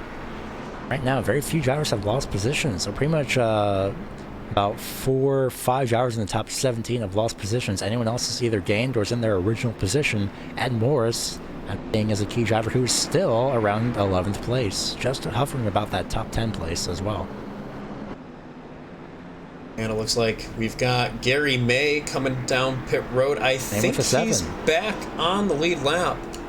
I am actually going to double check that. I believe he is. No, he's still a lap down actually, but he's actually coming back into pit road. Pretty much everybody 9th on back is coming back into pit road to make sure that they actually make it to the end. And we have seen the first 2 pit stops occur about lap 22, about lap 23. It's about the same distance as well, just before we go green here. So very interesting call by some of these drivers. And now, Gary, as we get them doubled up, we're going to have just over 20 laps to go here. For these drivers, they've already kind of tested go time. Go time didn't end very well for everybody. Do you just immediately jump back into it? Do we go single file? What do you do here if you're a driver that just saw a couple of drivers in chase contention get knocked out? That might either give you a little more assurance, or it might make you a little more nervous here on this restart. I'd say it'd be both. Definitely a little bit more assured that if I was outside the cut line, that, or even inside the cut line, that there's less competition. That doesn't sound right, but that there's less people to race around you. You know, it's a little bit easier, but at the same time, that will it's a possibility that could come back to bite you, because there is still that possibility of multiple drivers getting involved in an accident here. And well, Wimbush this time chooses the inside lane for the restart. And we should be good on Sunoco Racing Fuel. Goodyear tires here at Daytona under the lights, not all that important. You take them when you can, but if you don't, you don't. As the Mustang pace car will be pulling it back down pit road, this could be the last time of the night we see that Mustang come out, but it probably won't be. It's Daytona, green flag back in the air. We're racing yet again. Good start on the inside line by Wimbish. He's got the 00 of Hunt behind him, and now, just like that, they're trying to go single file. The 33, Weishart cut the number 3 machine of Sterling a break. As well as the 27, the 27 Michael Mueller had let the 80 of Jay Pryor into that opening in front of him, but you're definitely not wrong. Definitely a little bit of a break from John Sterling as well to the 00. So right now it's just a race literally to the finish with 21 laps to go at the start-finish line. You start to wonder, does anyone decide to try and make a move to the outside again? Because The first time that happened, it didn't go too well. And they're single file just like that. Darren Clement, the first car to think about going to the high side. Look at Ed Morris in the number 7 machine. Damaged or not, here he comes as the 66 gets loose. Bobby Tinch on the inside. And now the 42 machine of David Elliott follows as well. Jay Pryor, he's going to make a little bit of a block there. The 7 has to check up. And now we've got 4 cars on the high side. Bryce Senesac follows the field. He's probably going to be thinking about it, but just like that, Darren Clement all the way up to 3rd on the high side. There goes John, actually no, not John Sterling, but Darren Clement continues to lead John Sterling there right onto his inside lane, but right now Jay Pryor did cut the 7 off just a little bit, almost, but he decided, well, there's an opening here, I'm going to take it. Now there's a 00, decided to make that move. We see him directly behind, and he'll try and peek out to the outside, but it will not happen as the 32 is already bearing down on the outside lane, and now the leader, the 56 of Wimbish, is next. And what we were talking about earlier on with it's tough to get that outside line started, well, guess what? It started. They've got 4 drivers up there. A 5th one would be nice, and now the 29 of Rob Haynes will be the 5th driver, as now we're neck and neck, 5 on 5 with the number 66 machine looking on from the rear, and Bryce Senesac following him as well. The 56 of Wimbish has a nice run. He's got Nick Hunt glued to his back bumper, but Darren Clement to the outside with Jay Pryor behind him. They're going to be neck and neck coming across the stripe almost there. Side draft coming into 1 and 2. Here comes Clement yet again on the outside. The 00, Nick Hunt, he's probably getting a little bit warm on the inside. He can only push so much, but with this new package, the suck up is very hard. So we're still doubled up down the back straightaway. Who's going to have the edge going into 3? And if you're the number 32 of Clement, do you abandon your partner on the high side? It depends. I mean, if it's the literal final single-digit laps, possibly, but that's just a question that we'll have to wait to get answered as the 56 moves up to the outside, tries to defend the outside lane and slow down that outside lane as well, but that only lost momentum for himself and the 00. A few drivers that are lucky here on the luckier side of this are Bryce Senesac, Mike Rominger, Travis Pryor, and Garrett Grant. They're both single file at the end of this. They're just letting this happen. They're not going double file. They're just watching this unfold in front of them, and it's a very smart move as well, but well, that little bit of an attempted block on the outside lane off turn number 4 still may have paid off for that 56. He's barely in control of the lead as they enter turn 3 once again. And maybe we can hop up into the LSR TV blimp here, taking a look. We've got all of these cars right under a blanket. Here is the 56, trying to cut that outside off, maybe trying to keep that run mitigated. And I think, honestly, it might be hurting the inside line more than anything. Right on the tail end of that pack, Bryce Senesac, the current points leader. He sits, he watches on, but as we take a look, the gap gets smaller and smaller between these cars, pinching on the outside from above. Here comes the 32 down the back straightaway again, trying to make that run with Jay Pryor right behind him. Definitely getting a little bit more and more, exactly, I'm not even sure, a little bit more exciting, I'll say that. There's just many words that I couldn't think of that are all deciding to say, well, you know, we'll all just have that idea at the same time. But right now, that 56 had a great idea that completely shut down that outside lane. Leaves Nick Hunt, however, with an opening almost in between himself and the 56, but somehow, some way, that still managed to pay off. And one of these times, probably not a good time to say it, but I'm going to say is that with the opening there to the inside that the 56 keeps letting off of turn number 4, that's probably not going to play into his favor a little bit later on, because that 3 of John Sterling could strike and push the 00 down to the inside. So 56 have to be very careful defending the outside lane and shutting down that run every once in a while. And such a great view from above that was in the blimp there. You can really see how much these cars are moving around, and now the 56 gets a little bit of clearance, and Nick Hunt does as well. Unfortunately, Nick has nowhere to go. He might have thought about hopping to the high side. He does not. We got lap traffic to the high side. Shouldn't cause an issue, but it's going to get tight Everybody's making it so far, and everyone's clear of the 86 there, as he's just trying to drop back through the field there, stay out of trouble. And man, right now we're still side by side. The 56 gets another nice run as everyone tries to get recalibrated there after having to pass that lap down car, go 3 wide. Everyone gets the white knuckles out. Very impressed right now with Ed Morris in that number 7 machine. With that damage there from that last caution, he's still hanging strong, still hanging up there as the 56, again, Wimbish, looks to the high side, and everybody has to just hold on tight as we're still double file through the entire top 10. 7 thousandths of a second between the front 2 runs, both the 56 and 32 there at the start-finish line. And right now, I was going to say the 7 may have a little bit of advantage. The same with the 32 of Darren Clement. I believe those were the 2 drivers that had pitted on the final caution lap as well. So we may be getting into that territory eventually where 25 laps may just barely be enough. It may not be enough with all these some of these drivers that are pushing really, really hard. I'm seeing over here on my timing is that the entire top 10 just occasionally changes position, green and red, pretty much for every single driver. And right now, Darren Clement will get the lead again at the start-finish line, this time around with help from Jay Pryor, who continues to help that 32 and push on the top side, hopefully find himself in second place. And side by side, nobody's giving an inch. The outside line, Darren Clement, he made one heck of a move to get there, and he's been there. He just can't get clear. And everybody down on the inside line, that's Nick Hunt, followed by Sterling, and of course Weishart with the 27, and Mueller behind him, last week's winner. Here comes another lap down car. Everyone's going to have to go to the outside. That's going to make things tense here, coming out of the corner, almost into the wall. Now the 56 to the high side, and Darren Clement, that's what he needed right there. He looks to the inside and follows Wimbish down. And just like that, things change up yet again up at the front.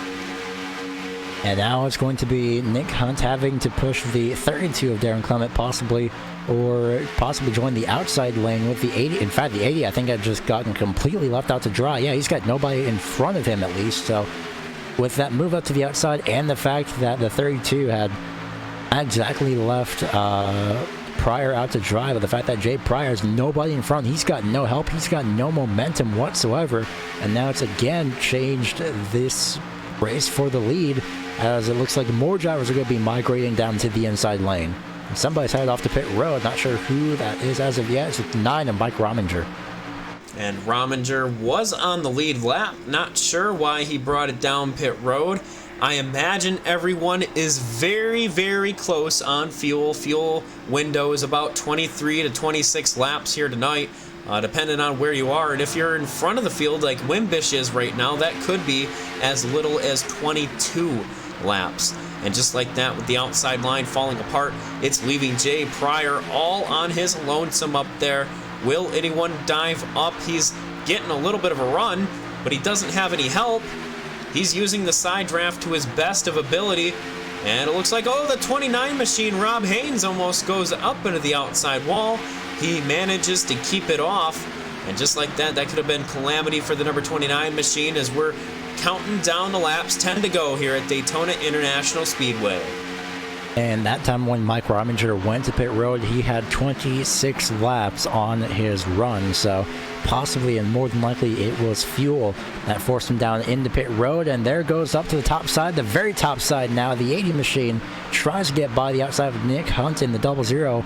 Realizes that wasn't really the best move, drops back behind the 00 now, and that was probably going to be the case that could have helped the 80 and the 00, but right now, after regroup, they have help from the 29 directly behind them of Rob Haynes, and it's just going to be side by side for a little bit, but like you mentioned, that fuel at the very front 22 laps is a possibility. Just under 10 laps to go. Some of these drivers may have to move up to the top side. No, actually, Travis Pryor will move down into the turn 1 apron as the 80 is all over the back bumper of the 00. Very, very close moment there. I thought it's going to be a little bit of a bumper hook, but luckily there was not. And this race is picking up the pace here With less than 10 laps to go here in the Ricmotech Cup Series round number 9, you've tuned in to LSR TV on the iRacing Esports Network. This is a thriller right now as we are counting down the laps. The outside line's trying to make it happen. Wimbish is trying to make it not happen as Nick Hunt leads the charge, followed by Jay Pryor with the number 29 machine of Rob Haynes behind him. Down on the inside, you have Wimbish, Darren Clement, and then the number 3 of John Sterling. Those top 6 cars are side by side as they navigate around Rominger. And something we cannot forget about is 4 potential green-white checkers here. If we get a late race caution, these guys will all have to come down pit road. And does that change everything up? Well, I really don't know, to tell you the truth. We'll just have to see here as that outside line is right on top of each other. The inside line has a little bit of a gap, but those 3 drivers have to fight very hard. Here comes Hunt with the clearing. He's gonna think about coming down, and he does, and he abandons Jay Pryor with Rob Haynes on the high side, and now I imagine they'll be falling back outside of the top 5 here quickly unless they get some help.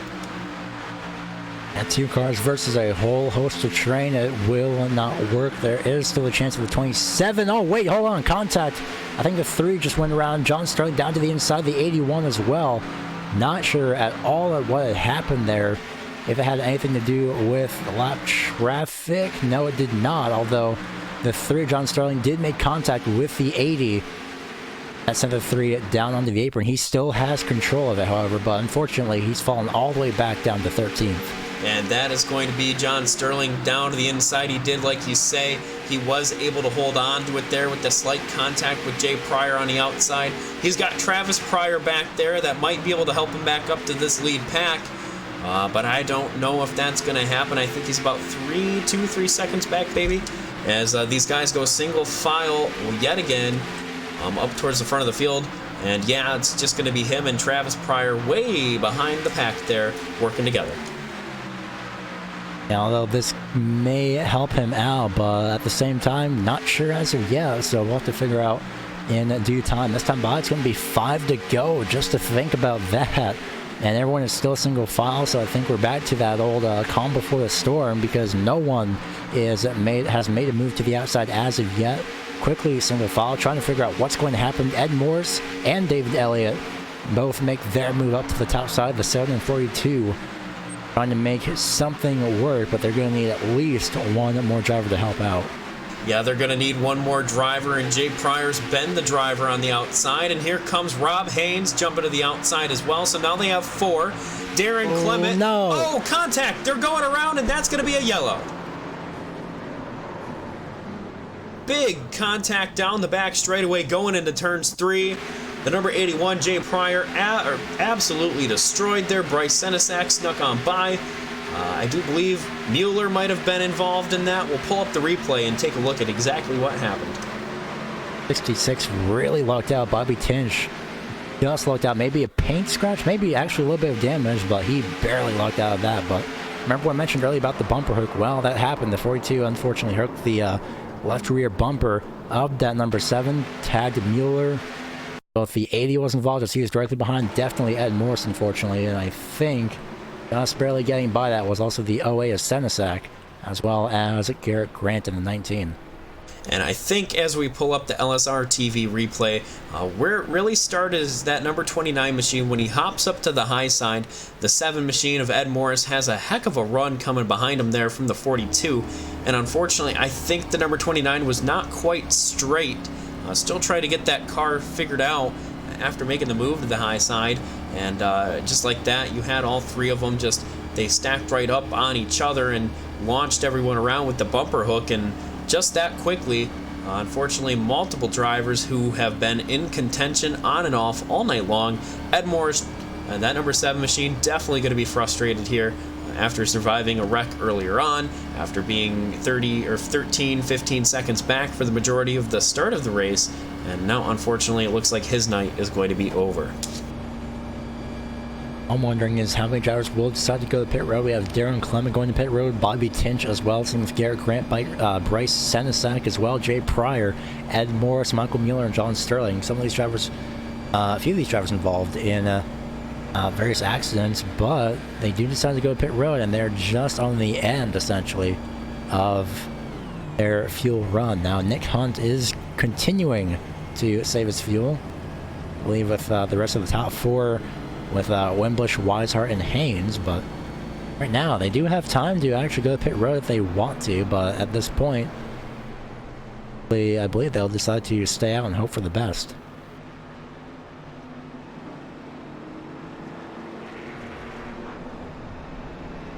And it looks like you said, the 00 machine, Wimbish, David Weishart, they're going to be staying out.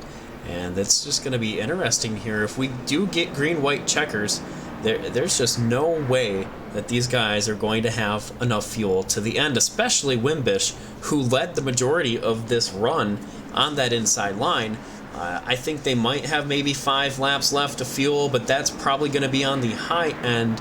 Honestly, I would not be surprised to even see them bring it down pit road, their crew chief think twice, and have them come down before we go green. I do have another chance this time around because they're coming to about lap 23 of their run from the last time they went to pit road. So there's that, plus the fact that they'd be good for all 4 green-white checkers. So we'll see if anyone makes the move to pit road, and looks like they will stay out onto the racetrack, judging by the fact that they're above the double yellow line. The others may be making their way down to repair damage, but other than that, they continue to stay out for the time being and save as much fuel as possible.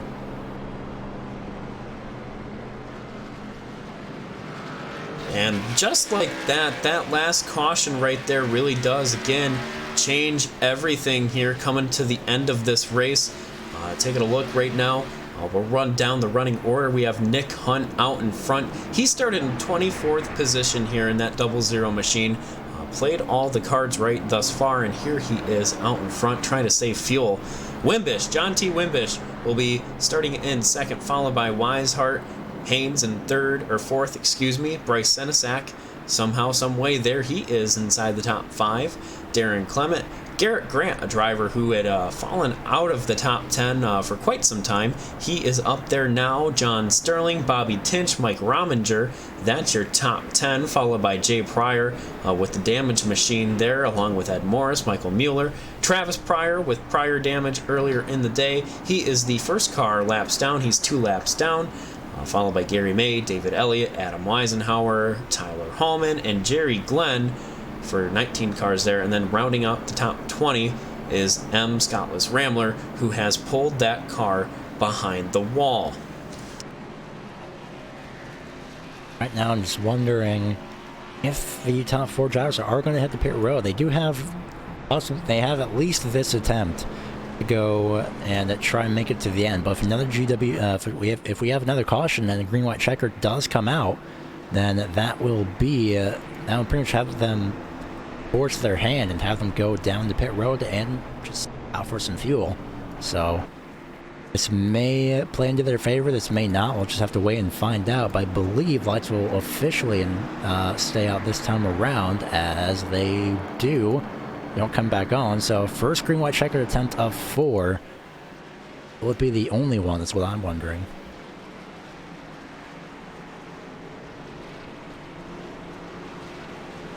And as we get ready to double them back up here for what could be the final restart for Nick Hunt and John T. Wimbish, they want it to be the final restart. They've only got enough fuel to probably do these 2 final laps, and that right there could even be a stretch.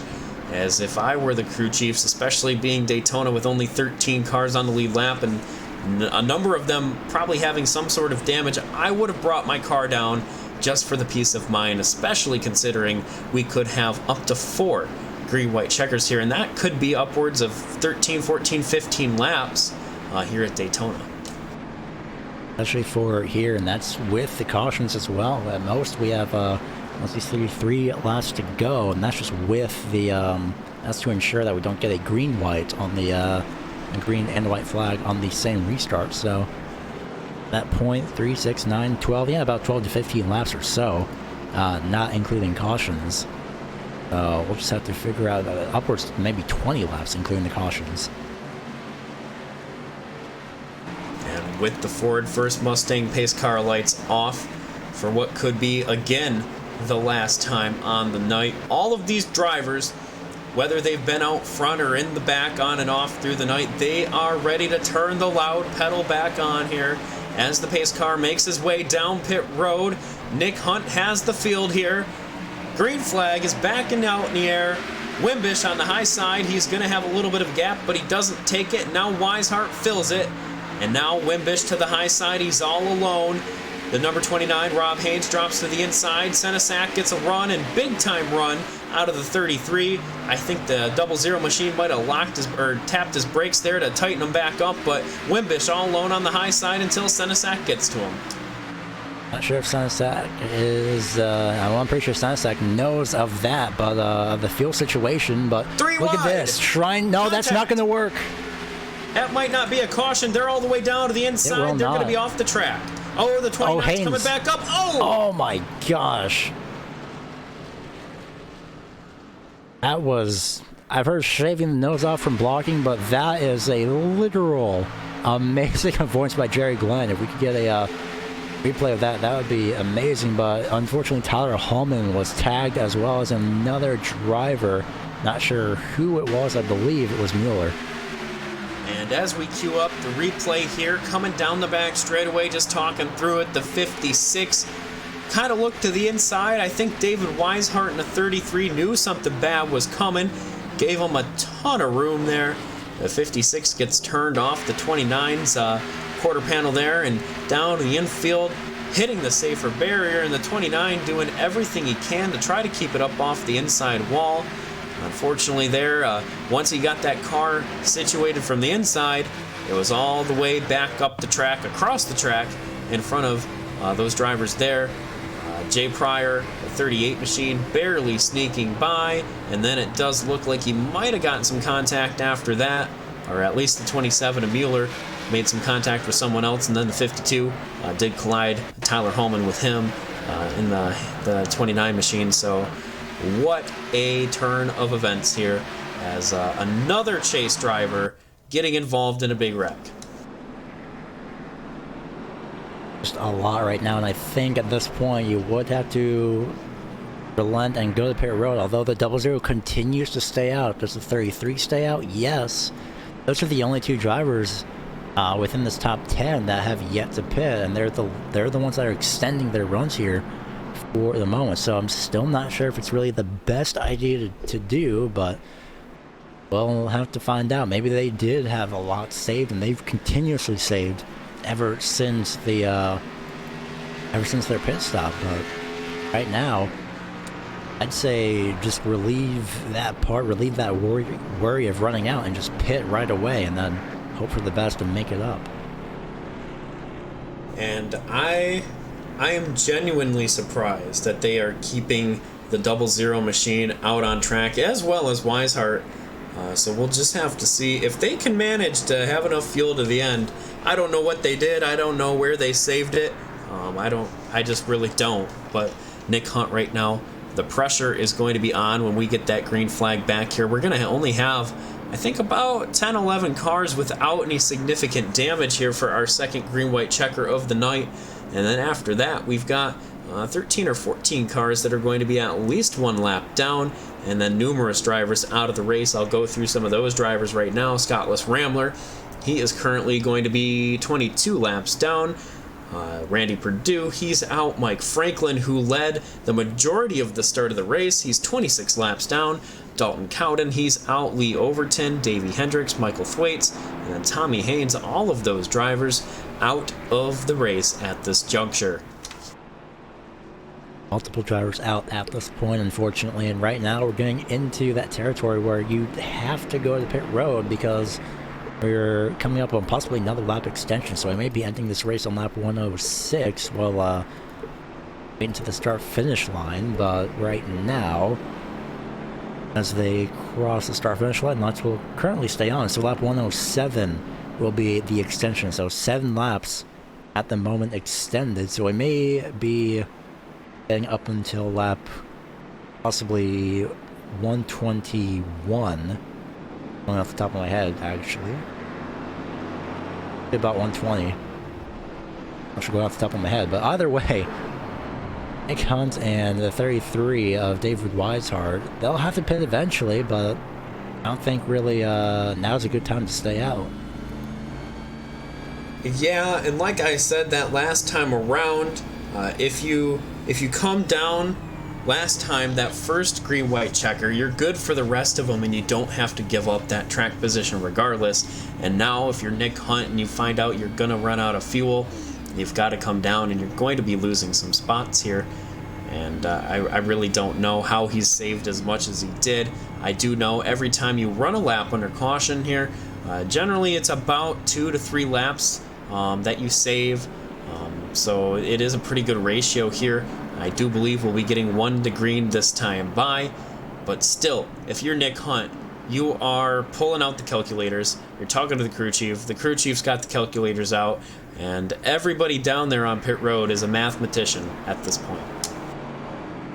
That's also definitely pushing for slight worry as well. In fact, with these drivers, I think they'll be the only 2 at most to stay out for the longest time of this race, which is about, well, at the moment, almost coming to 29. Nope, there they go. They have to pit. At least the 00. The 33 stays out, however. That was only a matter of a time, and now I have to question, will there be any type of pit road being closed penalty for that 00 machine? We'll have to see. He does make it down to his pit stall, but just like that, that changes who we had up front. And now Bryce Senesac, our current points leader, will be leading him to the green here. David Weishart to his inside, Garrett Grant, Darren Clement, and Bobby Tinch, your top 5. And what a change for these leaders out here. Nick Hunt tried it, he waited, he gave it all he could, and now he's going to come down pit road, get some Sunoco racing fuel, but he's going to be starting, I do believe, at the best at the tail end of the lead guys, if not all of the guys out on the track. Now he's currently shown in 12th place in real time, although I'm not exactly 100% sure why, but other than that, that is where the 00 is being scored for the moment. That actually is going to be correct. So now I'll have to see if David Weishart will have anybody willing to push him, because David Weishart now is at risk of running out. Just about coming to his 30th lap on his run. And I've seen drivers run out under green before here at Daytona, and it can be devastating, not only for the driver who runs out, but for everybody that is behind them as well. It's even worse than overheating and blowing an engine, because there's no smoke associated with it until you come across it or your spotter tells you. You have no idea what's happening. So here, all eyes on the field at Daytona. Second green-white checkered attempt here on LSR TV, the iRacing Esports Network. We are back, green flag. They're double file off into turn 1 as they pick up the pace here momentarily. I have a slight suspicion that Garrett Grant and Bobby Tinch both know what's up with the 33 of David Weishart, who gets an amazing start on the inside lane, and in fact will stay on the inside lane. Bryce Senesac with help from the 32 of Darren Clement on the top side as they come off turn number 2 down the back straightaway. They have at least until the white flag before anything is worthy of being reset. And this right here is the big push on the outside. Darren Clement, so familiar with the outside. David Weishart gets a nice run on the inside with the number 19 machine right on his back bumper. Rominger hops up to the high side, getting his laps back throughout the night, and here he is in the top 10. Does David Weishart have enough to get it to the checker here? White flag in the air. He's got help on the inside, but pressure on the outside here. Senesac on the outside with a big push from the 32 of Clement, coming down the back straightaway. Not only Senesac, but Garrett Grant could jump up to the outside. If he can get clear, he'll try and make it 3 wide. Weishart is out. Weishart's out of fuel, so this could be Grant if the 66 continues to help push. Coming into 3, they're side by side. It's a 6-horse race, but who stays clean? The 32 Clement looks to the outside. That's what Garrett Grant wants to see. And the number 66 right on his back bumper gets loose. He's not going to be able to make the move, or is he to the outside? It's going to be a photo finish. Bobby Tinch tried at the last second, and he almost had it, but ended up going to Garrett Grant just enough. Almost by about a hood, but definitely by 0.023 seconds is the margin victory here. And well, I think the 33 maybe, well, he finished 11th on the bright side. I believe he had enough to make it to the end, at least of the checkers, but other than that, Weishart is out. I believe he's actually still, no, he definitely did make it to the start-finish line. I'm pretty sure he was regretting staying out. What a finish that was for Garrett Grant, coming away with the victory. Bobby Tinch so close but so far away here at Daytona. And these drivers, respectively, Garrett Grant started in 27th and Bobby Tinch in 25th. So we're going to take this moment, we're going to step away, we're going to get things reset, we're going to run through the final finishing results, and then we'll interview our top 3 when we come back here on LSR TV. Don't go away, post-race coverage just around the corner.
And welcome back to Daytona International Speedway here on LSR TV on the iRacing Esports Network. We had a thriller here tonight at Daytona, and we have our winner, Garrett Grant. But before we talk to our top 3, let's take a moment to look at the Ford Entertainment Group full race results. You have your winner, Garrett Grant, getting the win just barely over Bobby Tinch, who finishes in second. John Sterling third. Bryce Senesac, the current points leader, will be in fourth, followed by Darren Clement, Mike Rominger, Ed Morris, Michael Mueller in eighth, John T. Wimbish there in ninth, and then rounding out the top 10 will be Jay Pryor. Finishing 11th is David Weishart. Nick Hunt in the 00 relented and had to go to the pit road. He finishes in at 12th place. 13th place, Travis Pryor. Gary Maya, no positions gained or lost. He finishes 14th. Eisenhower finishes in the 15th place position. Rob Hayes finishes 16th. 17th is David Elliott. 18th, Tyler Holman. 19th is Jerry Glenn. And unfortunately, 20th is Scott List Ramler. And then outside of the top 20 will be Randy Perdue in the 5 machine, Mike Franklin, who led so many laps to get the race started, 22nd, followed by Dalton Cowden. Leigh Overton in the 24th position, followed by Davey Hendricks, Michael Thwaites, and then Tommy Haynes to round out the field here tonight. And that's been a look at the FEG full race results. FEG PC has been serving the iRacing community with custom-built affordable computers specifically built and tuned for iRacing. Your PC comes with everything you need preloaded, so as soon as it hits your doorstep, you are ready to go. Get yours today and join the 600 plus iRacers already enjoying an FEG PC. PCs to fit every budget from $540 and up. Visit FEGPC.net and mention code LSRTV10 to get your build quoted today.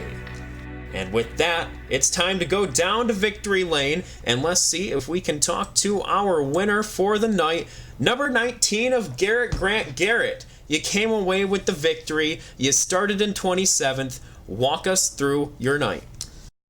Oh man, yeah, I'm just a development driver. Curtis brought me on for this one race, and man, I don't think I disappointed him. So, but coming from the back, I laid back there all night, just waiting for the wrecks to happen, and avoided all of them. Almost went a lap down a couple times, but luckily the cautions fell when they did, and I pitted on that first green-white checker because I figured we were going to have multiple ones, and I knew I couldn't make it past one, so I went ahead and pitted, and my teammate Bobby pushed me to the win there. Well, and I was actually just about to touch on that. You had a couple of teammates up there, and then throughout the night you worked with your teammates on and off. How important was it to have dedicated help out here tonight? Oh, very important with the draft and stuff. If you don't have multiple cars helping you out, you can get lapped really quick here. And especially with the start of the race, we had a little bit of calamity there early on, and you were able to make the recovery there. But unfortunately, some of these drivers that were chase contention were not able to do that. And of course, you're not really racing for chase points. But before we go off to our second place, who do you have to thank for getting you out there in that number 19 machine to get that victory here tonight? Oh, well, first off, I want to thank Curtis for letting me even run this race. We got the job done there, and then thanks to my teammate Bobby for pushing me to the win there. He didn't have to do that. I know he's going for points and stuff, but we put him 1-2, Samson Motorsports, so that's nice. And shout out to Northern Capital and Russ Anderson for coming on as a sponsorship for the whole season, and shout out to Ricmotech for sponsoring the series, Doug Designs, Premier Private Car Services, and Sim Speed Shop, and last but not least, Rick Donathan for putting all this on for us. Yeah, definitely a great show week in and week out, and we enjoyed watching you make your way up through the field to get the victory, and I do believe my partner over here, Gary, is catching up with your teammate down on pit road. Staying here with the second place finisher, Bobby Tinchu. Definitely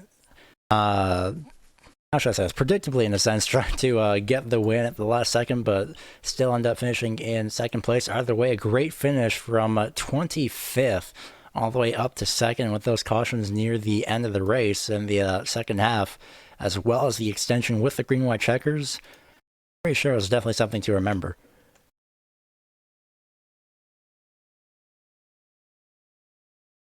I believe we may be having technical issues here with the 66 of Bobby Tinch. No, there he is.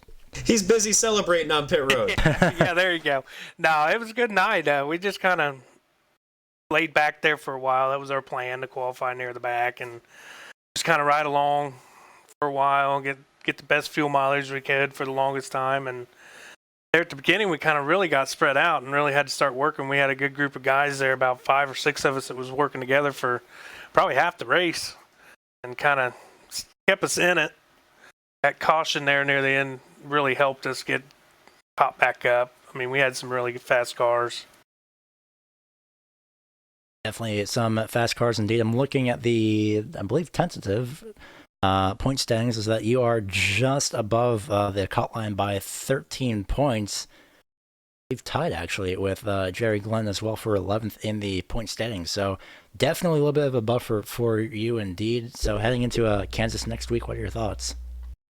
Yeah, I don't know. I think it should be a good race. We got a good group of guys here, and we're ready to go to Kansas. Before we go ahead and let you go, anyone that you'd like to give a shout out to for your second place finish here tonight? First off, Northern Capital for being on the cars this year. Russ sponsoring us. Ricmotech for sponsoring the cup here, and my teammates, of course. We actually had a first-time teammate up here with us in the Cup Series tonight and gets the win. Pretty cool. Worked with John Sterling, and Adam Eisenhower helped us out quite a bit tonight, and we just kind of all stuck together, and here we are, second. Definitely worked out for you indeed. So we're going to go ahead and let you go. Congratulations on your second place finish. All right, thank you guys. Pass it off to Steve, who's standing by with third place, and driver number 3, John Sterling. John, watching those final laps there, I wasn't so sure that you'd be able to make your way back up into the top 5, and especially after seeing you send it down to the inside on the back straightaway. John, those cautions kind of helped you out there. How'd you get your way back up to the top 5? Oh yeah, there was a couple bad incidences. One where I kind of screwed up one of my pit stops, and I ended up like 20 seconds behind the field, and the caution saved us from that. And then we ended up getting hit on our right door, which, as you said, sent us down the backstretch. And luckily, I kept it going and just eased it back on the track. And thankfully, another caution kind of helped put us back up there. And then, oh man, I was just getting nervous with every green white checker that was coming out too. I was trying to save fuel and just hoping that we made it to the white flag just so we could finish it. But thankfully, Bobby and Garrett and all of them with Samson, they kind of want to team up there at the end to try to go for the win. Well, it was definitely tough. Looked like all night long. If you didn't have 3 or 4 cars working with you, it was incredibly tough to really make anything happen. So coming from your position there, coming up against teammates, what could have you done differently to maybe break them up, or was it just kind of set in stone that they were stuck together? Oh yeah, those guys were together like glue. I mean, I kind of worked with them last night too, so I kind of, felt like that I had to help them. I was pretty much by myself too, because Adam got wrecked out in second to third caution before the last one, so I was taking whatever partners I could get out there. Well, here at Daytona, you got to take what you can get, especially considering these races are truly lottery races, and you just never know when you're going to be on the receiving end of some bad luck, and many drivers, unfortunately, were here tonight. But before we get ready to head things off and close it off till next week, who do you have to thank? Well, I want to thank you guys for giving us some good broadcasts on Thursday nights. Extreme Motorsports 99 for amazing series here. Ricmotech for sponsoring the Cup Series. My teammates with Maverick Motorsports, and the guys that helped us out with Samson. Well, thank you, John, for taking a moment to come talk to us up here. Congratulations on your third place finish. We'll see you next week over at Kansas. All right, thank you guys.